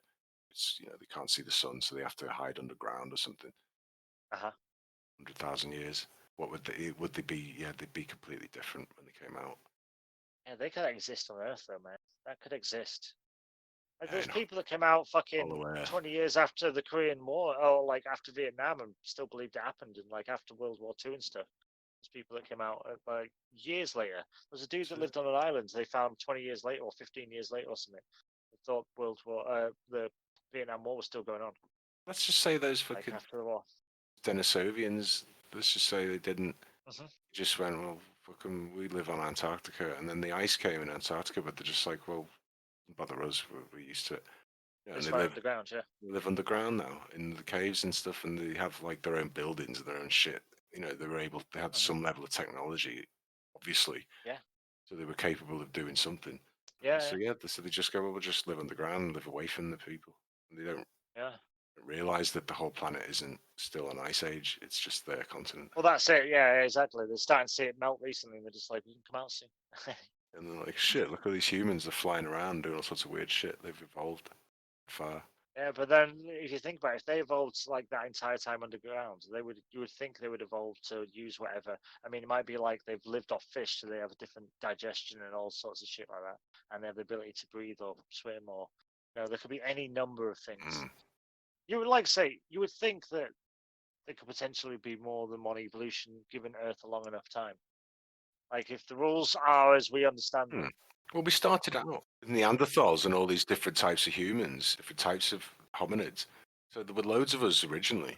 Yeah, but that's what I mean. It's like we must have like leveled up. So we leveled up and took all killed most of them, and now there's some sort of like monkeys. I mean, they're getting more and more and more. So you think they're going to evolve and develop and change over the next. Even over the last 3 months, like you can imagine the animal kingdom's just been like, what the fuck is going on? Especially places like Thailand and stuff, like all these like kind of touristy but previously jungle-based places. It's like they've got to be like, what the fuck? Like, where's all the food gone? There's no, like the noise is quiet down and everything's healthy and there's less smoke. And yeah, they must like the world. I think there's going to be weird reactions to like animals are just going to be like, Let's imagine if you went back in time, or at some point you could say you had Neanderthals, you had Homo sapiens, you had another type. I can't Homo remember. erectus, yep. Yeah, Homo erectus, yet Homo I sapiens. think Homo erectus came much earlier than us. They were like on our chain. Well, I think they were on the Neanderthal chain because I think Neanderthal was way like before Homo erectus. No, but I mean think like Homo erectus Neanderthal. and No, wait, Neanderthal weren't sorry, on our Neanderthal aren't on the Homo chain though. oh right, okay, I'm Not with part you. of our Sorry, probably. Right. thing there, and they're a separate Yeah, yeah. species. Yeah, and that's what I mean. There was a bunch of separate species. So Yeah. if you could take Neanderthals and the other species, I can't remember the fucking names of them. Yeah, well, like say the dwarf species, the whatever. Yeah, something like that. So let's just say you took the Neanderthals and took them and just put them in America, on the American continent, and separate so that no one else could ever walk over and get there. Yeah. And then you left the humans on the European continent or something, and they just would evolve separately then, wouldn't they? So technically, yeah, exactly. Yeah.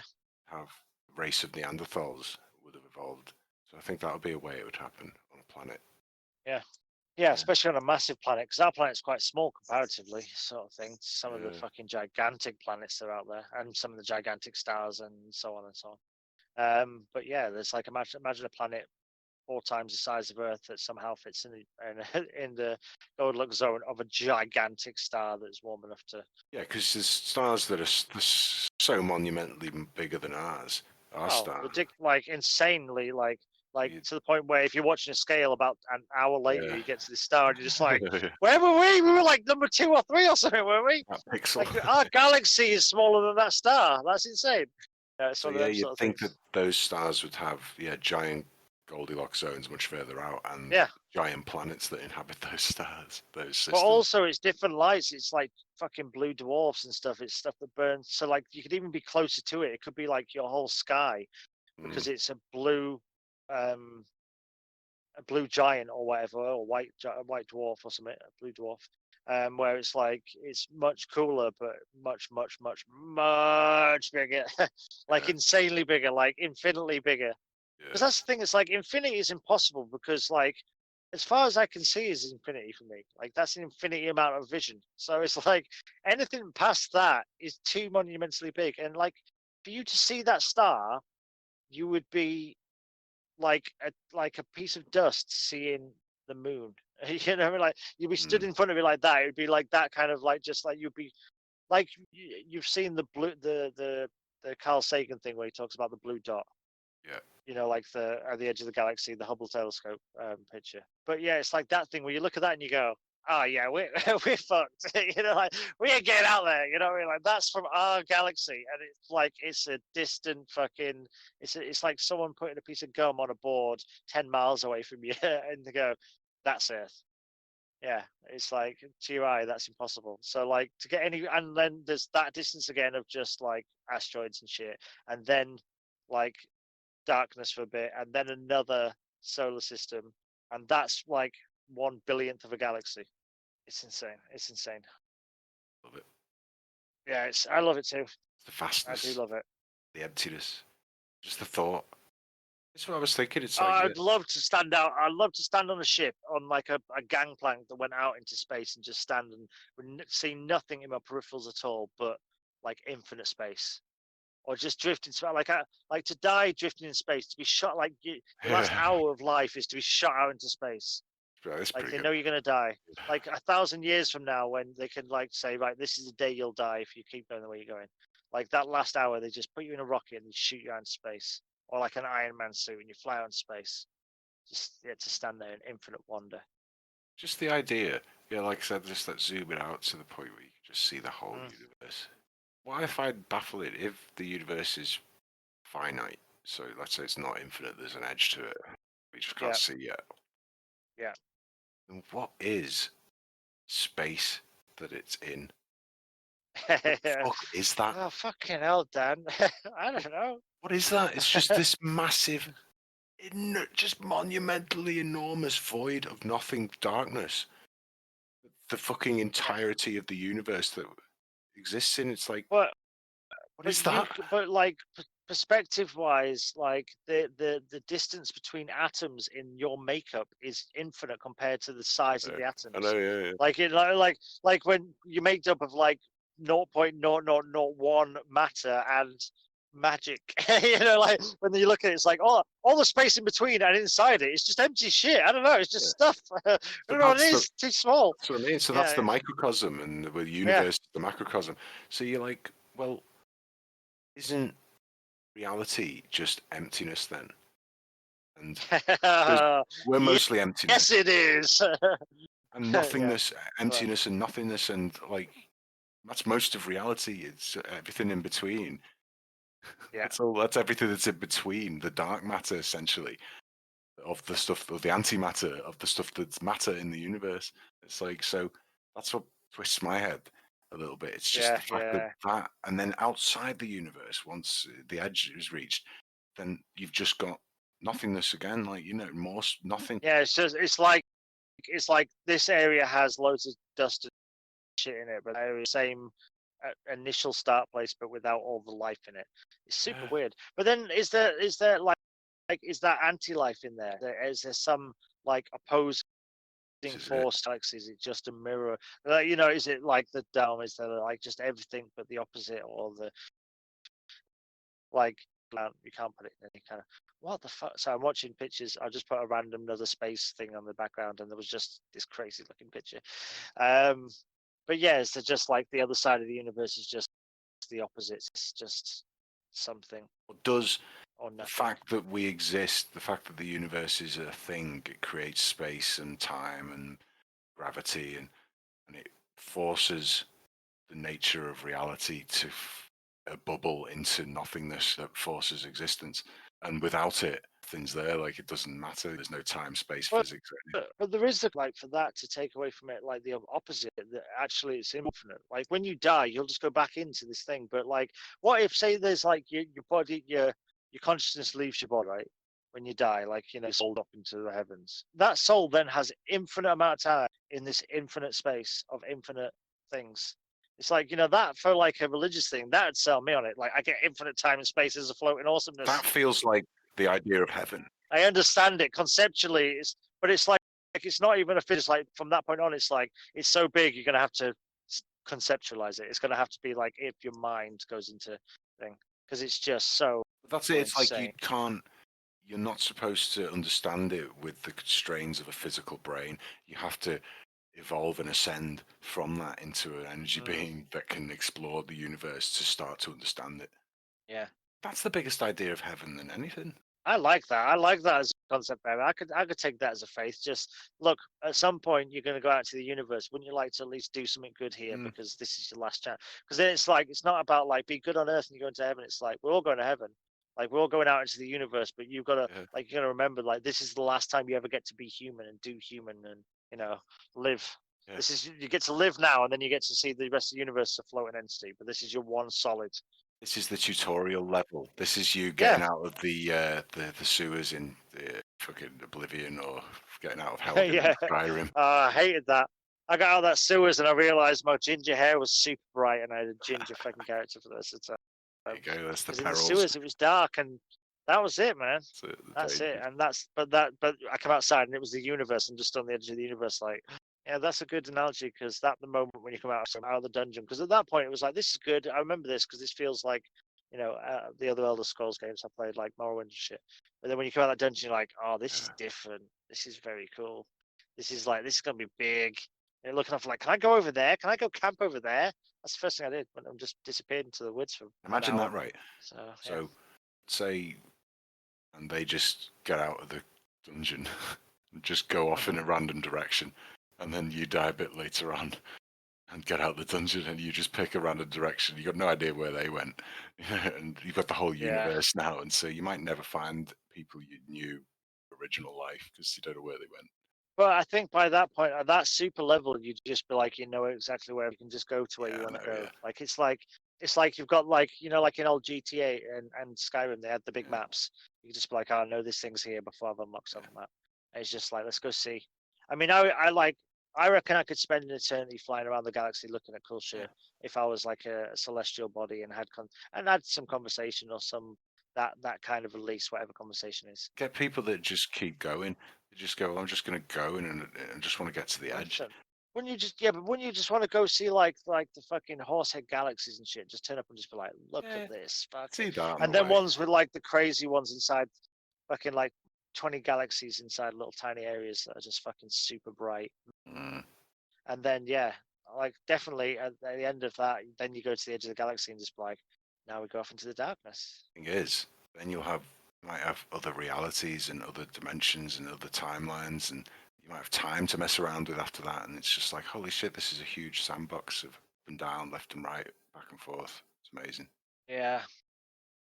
Yeah, it does. Yeah, I think that's an interesting concept because it's like the idea of ghosts and stuff is like if someone had the ability to just move through time and move through and like yeah, the ability to fly through the universe. Some would fly through the universe. Some would stay on Earth and go back and look after people and go forward and see things. And yeah, it's like you have the ability to do whatever you want and see whatever you want. I'd go out to the galaxy. I'd have to. So yeah, I'd Yeah. have to find out what it was all Or about. maybe you could be all places at once. Maybe that's the point. Maybe you just go up and you just like, now you get it. Everyone just gets God level understanding. Just like you come out and it's like it was all just a game, and there's no like ending afterwards. You just kind of go, oh, right, that makes sense, and then just whoosh, just dust. Potentially that's like the secret, and that they don't want to tell everyone. They go, we can't let everyone know because then you don't do anything in life. You just kill yourself immediately as soon as you find that out. Yeah, but yeah, that's the thing. What if like that's the concept? Is like, what if we never get into space? We build all this shit, and then like 100 years from now, it's just completely unfeasible. Like we tried on the Mars, we tried on the Moon, we tried on Mars, and it's just like it's too expensive. We're never going to get off the planet. That would be horrible. Like we're never going to colonize Mars. We can't terraform it. Telling you, I think the answer is that we should have done it biologically through evolution, through our minds and stuff. Maybe that'll be the next step. Maybe we have to find that actually try everything, and then we realize that actually it's the simplest technique all along. We just need to go backwards. Need to learn how to astral project and use photons of light to travel through the universe and as energy and do different things. Learn how to negotiate cosmic energy and all this sort of crap. We need to plan for next year to go somewhere and see, like, we need to go somewhere with good cloud cover where we can see the Milky Way. I think that should be a good plan for us for 2021. Just work on something for the future that may or may not happen, but somewhere we're allowed to probably travel by to. this year it'll be too cold. Yeah, well, just fucking disappear in a car and drive down to Stonehenge and camp out. Fuck them. I'm not gonna chase it during the pandemic. If the world hasn't ended, but yeah, because or maybe the world will end and we'll all get a lovely view of the sky because all the lights will turn out. Yeah, that'd be nice. But yeah, I just think I could do with a bit of nature. Yeah, do with a bit of something amazing. I've been wanting. Me and got a couple of mates who really want to kind of, do a couple of dry runs of getting out camping and a bit of survival stuff as well. Wants. I know Cy badly wants to do it, and I know other mates as well who'd be into it. Yeah, Cy will definitely. Yeah, that'd be cool, man. I'd be up for that. I'd be well up for that. We need to start yeah, thinking. I think that's worth doing. Future. Yeah, that's it. Just start planning for the future, because otherwise we're going to come out of this and just be like, fucking. It's going to be like an excuse not to do stuff. It's like, oh, we just got over the pandemic. We just need to chill out, and then we're going to be 50.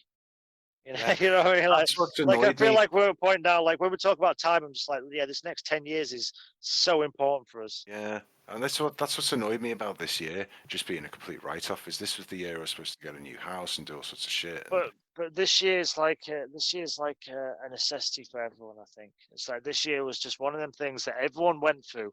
Like it's like this is the same for everyone. Like everyone's written this year off. People will have succeeded and progressed from this and whatever.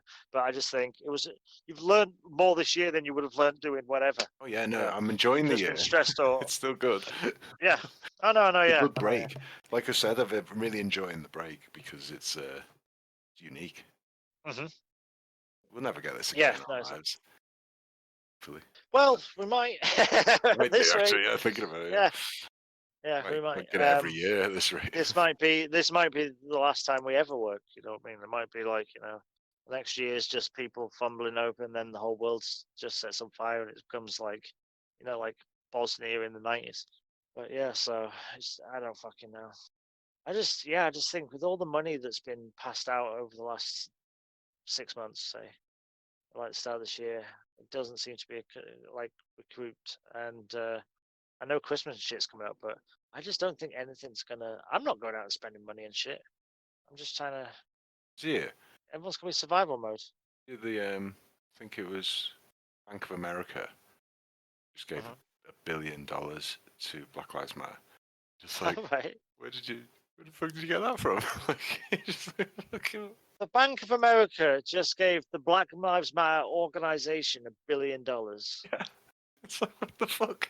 Where did you pull that Shit, out that's of? it. That's the problem dealt with, isn't it? I don't know. That's Isn't what I mean. isn't that done? That's a lot. Like that seems like a lot. I don't know how much that works out per person, but surely just give it to every black person in America, and they'll be like, okay, we're gonna build some museums and shit with this, and like make it so like we get an equal share, but everyone's happy. It's So like it, reparations and shit. so it is. That sounds like some crazy fucking thing that years to come it's going to be like loads of court cases about people that ran the Black Lives Matter thing just ended up with like Lamborghinis and shit. That's what that sounds like. That sounds like With the whole a Biden tell. thing, it's like, well, has Bank of America just basically made a donation to Joe Biden's The campaign Biden, yeah, to try and get Trump out of office? It's just like, fuck. yeah, the campaign. Like neither of them can ever be president. I just like, and Hillary is even more scary than them. If Wicked Anyway, West Hillary gets in, we're we're circling dead. back around to bullshit again. Space, But either way, space. my point was, it's like, where the fuck, if they could pull $1 billion out of their ass, like they pulled $1 trillion during the pandemic, Yeah. why the fuck is Elon Musk scraping shit together to fucking get to Mars? Like, it's just Yeah, like, yeah, fucking do one. certainly. Yeah. Well, Elon Musk has started looking satellites again. I think he's Doctor Evil. I'm starting to think like it's just nothing different. But the more I think about it, like, the more it plays on me, I'm just like, he's just one guy releasing a shitload, like 11,000 satellites into space, and he's going to control the Wi-Fi across That's the Earth. pretty scary, If actually. one day someone tweets something bad about him, he can be like, you know what, guys, tweet is dead. In fact, internet, I'm turning it off. I'm turning Wi-Fi off. And turns it all off, and then we go back to like dial-up shit. Like the emergency systems. Yeah. Uh, um, but I also think that could create some sort of cool like super net across the Yeah, world. that satellite net thing like, it's cool technology. don't I just think cool like futuristic technology. That's what it feels like. I hope so. I mean, it's like, I'm not sure. I don't know if I trust him fully.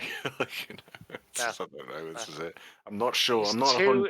I'm not 100% sure he's not a cyborg from the future. Or I think he's like what humans were meant to become, and he's just like, he's like the first evolution. He was like the first monkey to stand up and go, you know what? I'm going to use a knife and fork for this.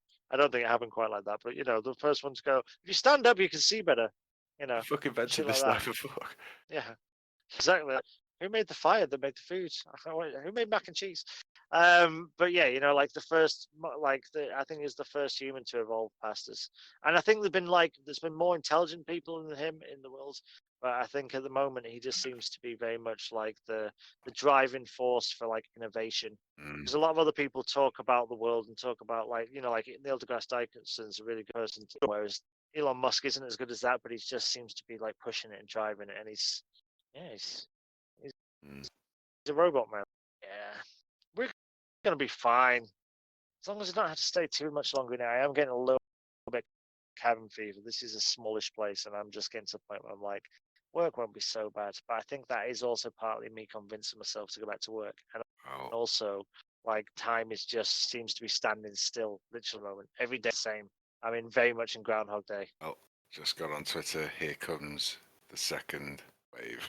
Fears as China reports What's highest. happened? China reports highest daily number of COVID-19 cases in 2 months. So it's started again. Said they'd do this. Oh, go on, China. Let's just ruin the world. It's not going to lock down again, though.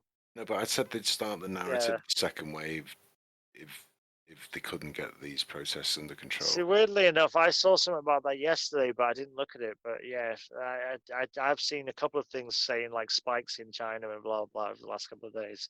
But like the China news isn't like there's not a lot of reputable news based on China.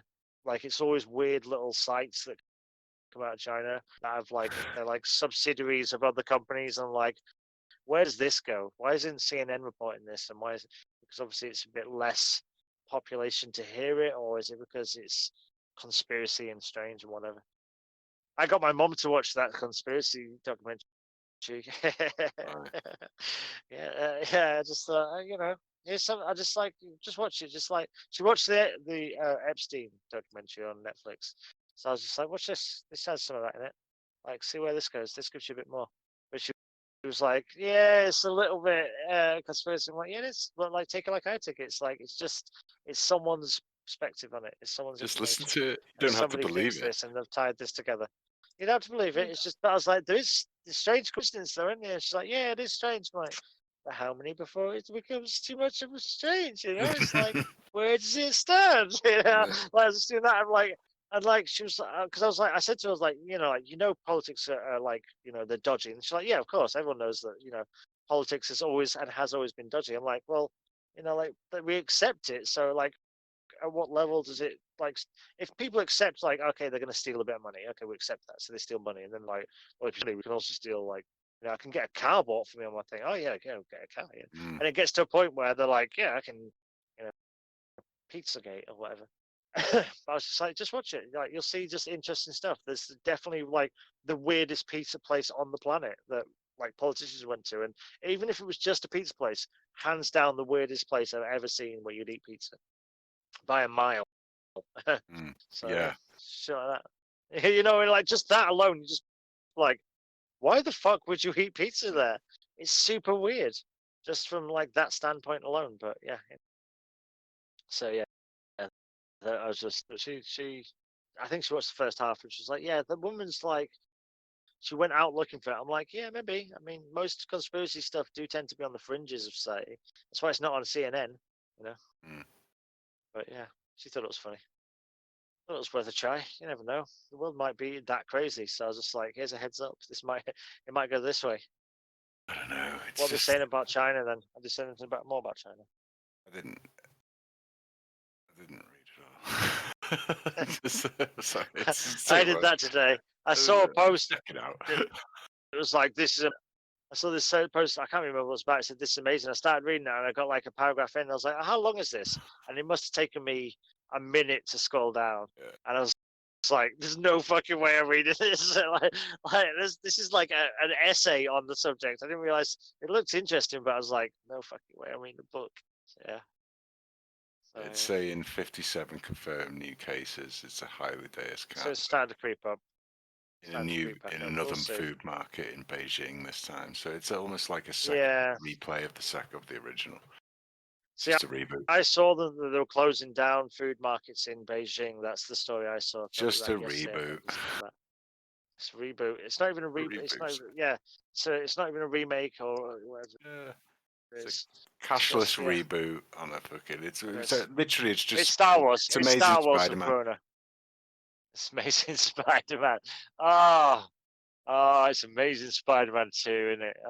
Yeah, that's what it is, mate. This is it. It's amazing Spider-Man. I love it. And then some weird shit the other day. Like, what did I type? I can't remember what the fuck I typed into Twitter. It's something weird. It got weird. It's just like, what else can I type in here that's going to be really fucking odd? I've just taken to just typing in like odd subjects and comment and like terms into the search bar just to see if tweets pop up. So I did that on YouTube. I just type like space anomaly or like star, and then it's like world's biggest star, first time. Or something like that. I'm just like, what can I find on here? I do it with like all sorts of crazy shit. I'm just like, even drawing stuff like quick sketches and just put something in just to bring up some random shit for like. So yeah, but I haven't done it on Twitter. To be honest, Twitter to me is a bit confusing, and I know that sounds. No, I've only just started getting my head around it. I can't seem to find any of the stuff I'm looking for on it. Like I can't like on something like Facebook, it's obviously built an algorithm over time that's like, this is the sort of thing you like. Whereas on Twitter, I just feel like I'm getting stuff through, and like some of it's good and stuff, but just I don't seem to find anything where I'm like, oh, that's fascinating. And anything good is like Dave Chappelle, which was everybody posted. What I've done is like I've just gone on to like I go onto the news and you just get articles basically from your area, then I'll go onto the article and I'll scroll down, to see the people that are commenting and talking about it and stuff. And then you kind of Right. just Yeah. start following random people. I don't follow loads of people. No. Yeah. You don't want to get too many views if people are talking. Yeah, but most of the time I've got a base of people I follow who are mostly just fucking nothing to do with anything political, really. It's only just Oh starting to yeah. grow now. But yeah, mostly I just go on the news thing, see what's the latest news, and then type in specific things like London protests or something into the search bar just to get. That's where I find a lot of the videos and stuff. They're just starting to get me head around myself. I think there's also that aspect of I don't want to use that. I use it for like 2 minutes. I'm like, why am I even on this? I'm looking for trouble. Like I'm looking for something to piss myself off. Yeah, but my rule is I never speak to anyone. I never say anything. I never comment on anything or like anything. Oh no, I don't even mean like that. I just mean like if It's I'm going to going annoy on me there to anyway. look for protest stuff, I'm just gonna like find protest stuff, which is like some of it's good and some of it's terrible. No, don't get me wrong. But generally the terrible drags you down that hole. Yeah, and it takes a minute. It's like it only takes a minute. You could just start reading something, and then within a few tweets, you find someone who's really got an annoying opinion, and you're like, God, if I was a weaker man, I'd be responding. I don't do it. Yeah. I don't respond because I know It's a gateway. It's a gateway drug. It's a gateway drug. It's a gateway drug to itself. Yeah. I always think of it like if I go onto YouTube and type in like MMA stuff, if I like watch it long enough, I'm on bare knuckle boxing and you like crazy shit. It's always that thing where it's just like, oh, if you like that, you're gonna love people smash each other in the face in armor. And you're like, yeah, I kind of am, but that's not what I was looking for. Yeah. I watched this Russian thing that was like 8 dudes and they're in like a long ring. So it's like imagine a boxing ring, but like only like 6 foot wide and like 20 foot long. And they're like in a queue, and like the first 2 fight, and then whoever loses that, the next one from his team comes in. It was just this crazy thing. I'm just like, what the fuck? Who came up with this? But yeah, it was one of them weird rabbit holes you get on things. But yeah, I know what you mean. But as I say, I don't go on YouTube much unless I'm looking for something. Just like I say, I saw that Dave Chappelle thing, and I was like, what's Dave Chappelle doing other than obviously there's a few Joe Rogan bits, but yeah, he's super interesting and mega relevant at this time. That's interesting. I'm watching there's a whatever's come on next on YouTube is like a Mars rover. It looks like it's going around. I'm just watching the video of it on my screen. And it's got tracks going through the sand, and it just reminded me of the Nazca lines. And I was just like, that's interesting. You know what I mean? Like as it was going through, I was like, that's clever. Just made me, that sort of shit I love. Going back to our earlier conversation of talking about like crazy Earth and all the crazy old conspiracy stuff. I love like Nazca lines and fucking ley lines and all the like Easter Island and all the different pyramids and these crazy structures around the world all being on these like lines and shit. Like the Earth is some sort of. Just watching Rudy Giuliani, like former mayor of New York, politician, whatever. It's just on fucking. There's a news clip. He's on Fox News, and he's just literally just going like, "Oh, this whole Antifa thing, and all this stuff. It's all just Antifa, George Soros, all just socialism, all trying to take over the world and create like New World Order, all this sort of stuff." He's just literally talking openly about it. Really? It's literally like it's just falling apart. Everything's falling apart. It's just like fuck it. The mayor of New York is talking about the New World Order taking over. Former mayor of New York. He was mayor during 9/11, in fact. 9/11, yeah. I know.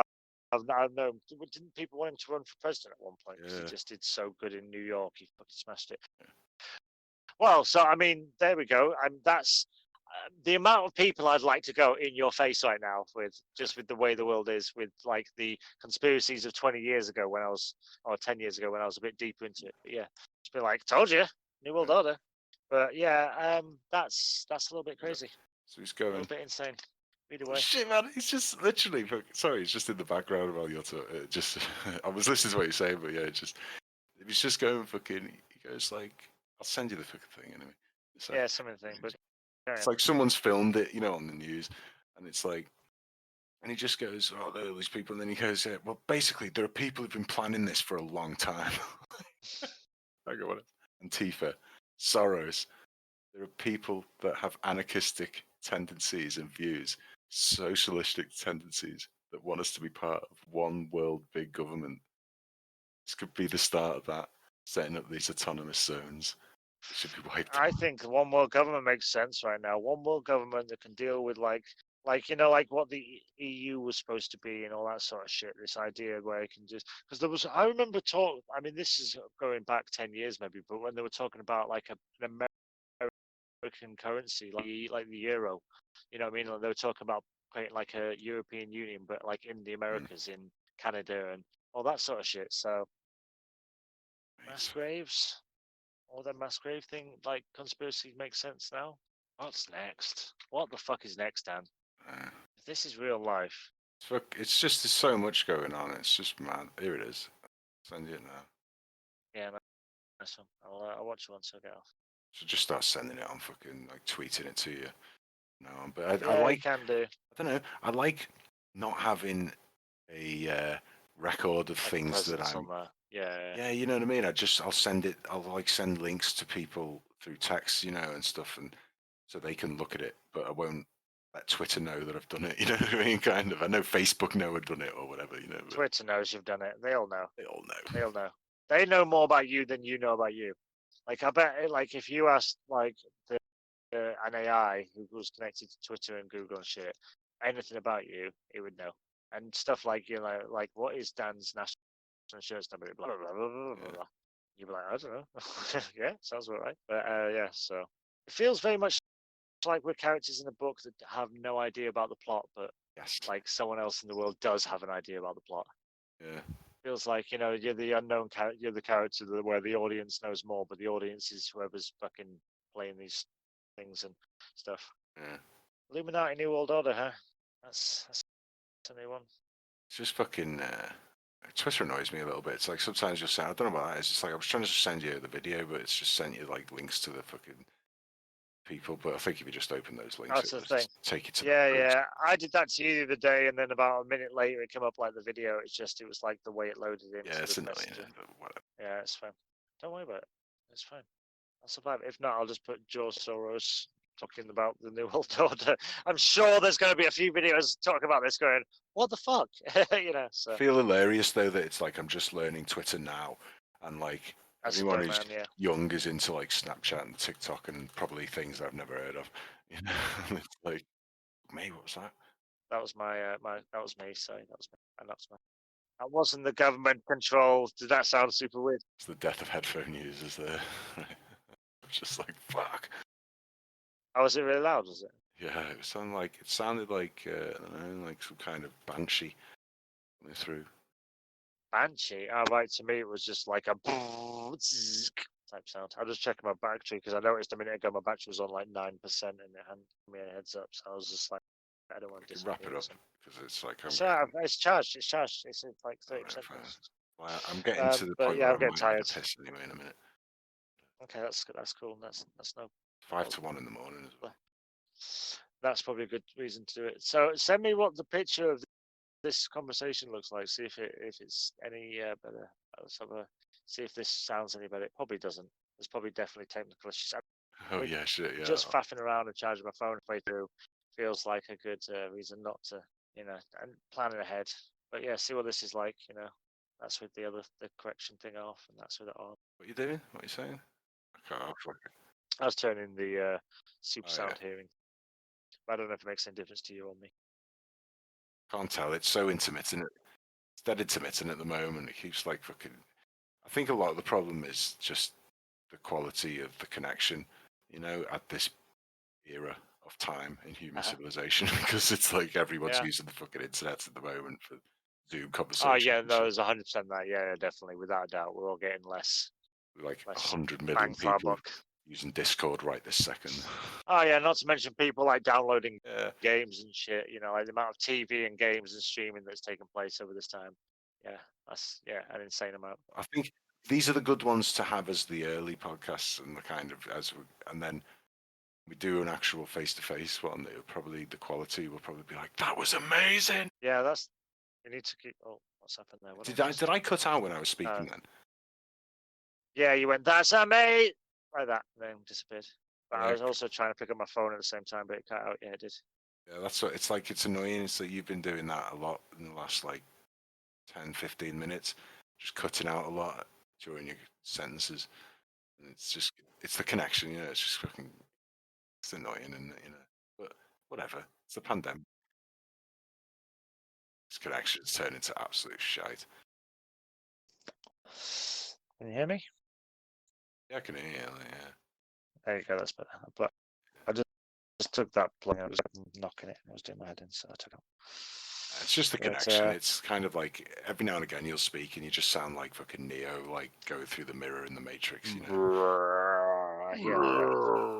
Yeah. Yeah. It's good. Dead I like electronic. say we can definitely do one in person. I think when we do one in person, we should have a few points and sit down and do it I definitely knock one out anyway. Just sit, catch up and chatting. And by then it won't be that crazy. Like, oh my god, I haven't seen you in ages. Have you seen this film? Have you done this? Did you imagine? No, yeah. Well, actually, some structure to the conversation. Right, I'm gonna get some sleep because I am pooped. Yeah, no worries. Well, there we go. That was the podcast. I've been Dan. He was Kriss. This has been Word of the Horde, that famous podcast. It's over for another week. Thank you for listening. Take care of yourselves. Don't be as insane as us. That's the main goal here. Just learn from our mistakes. Good luck in the world, people. Good luck.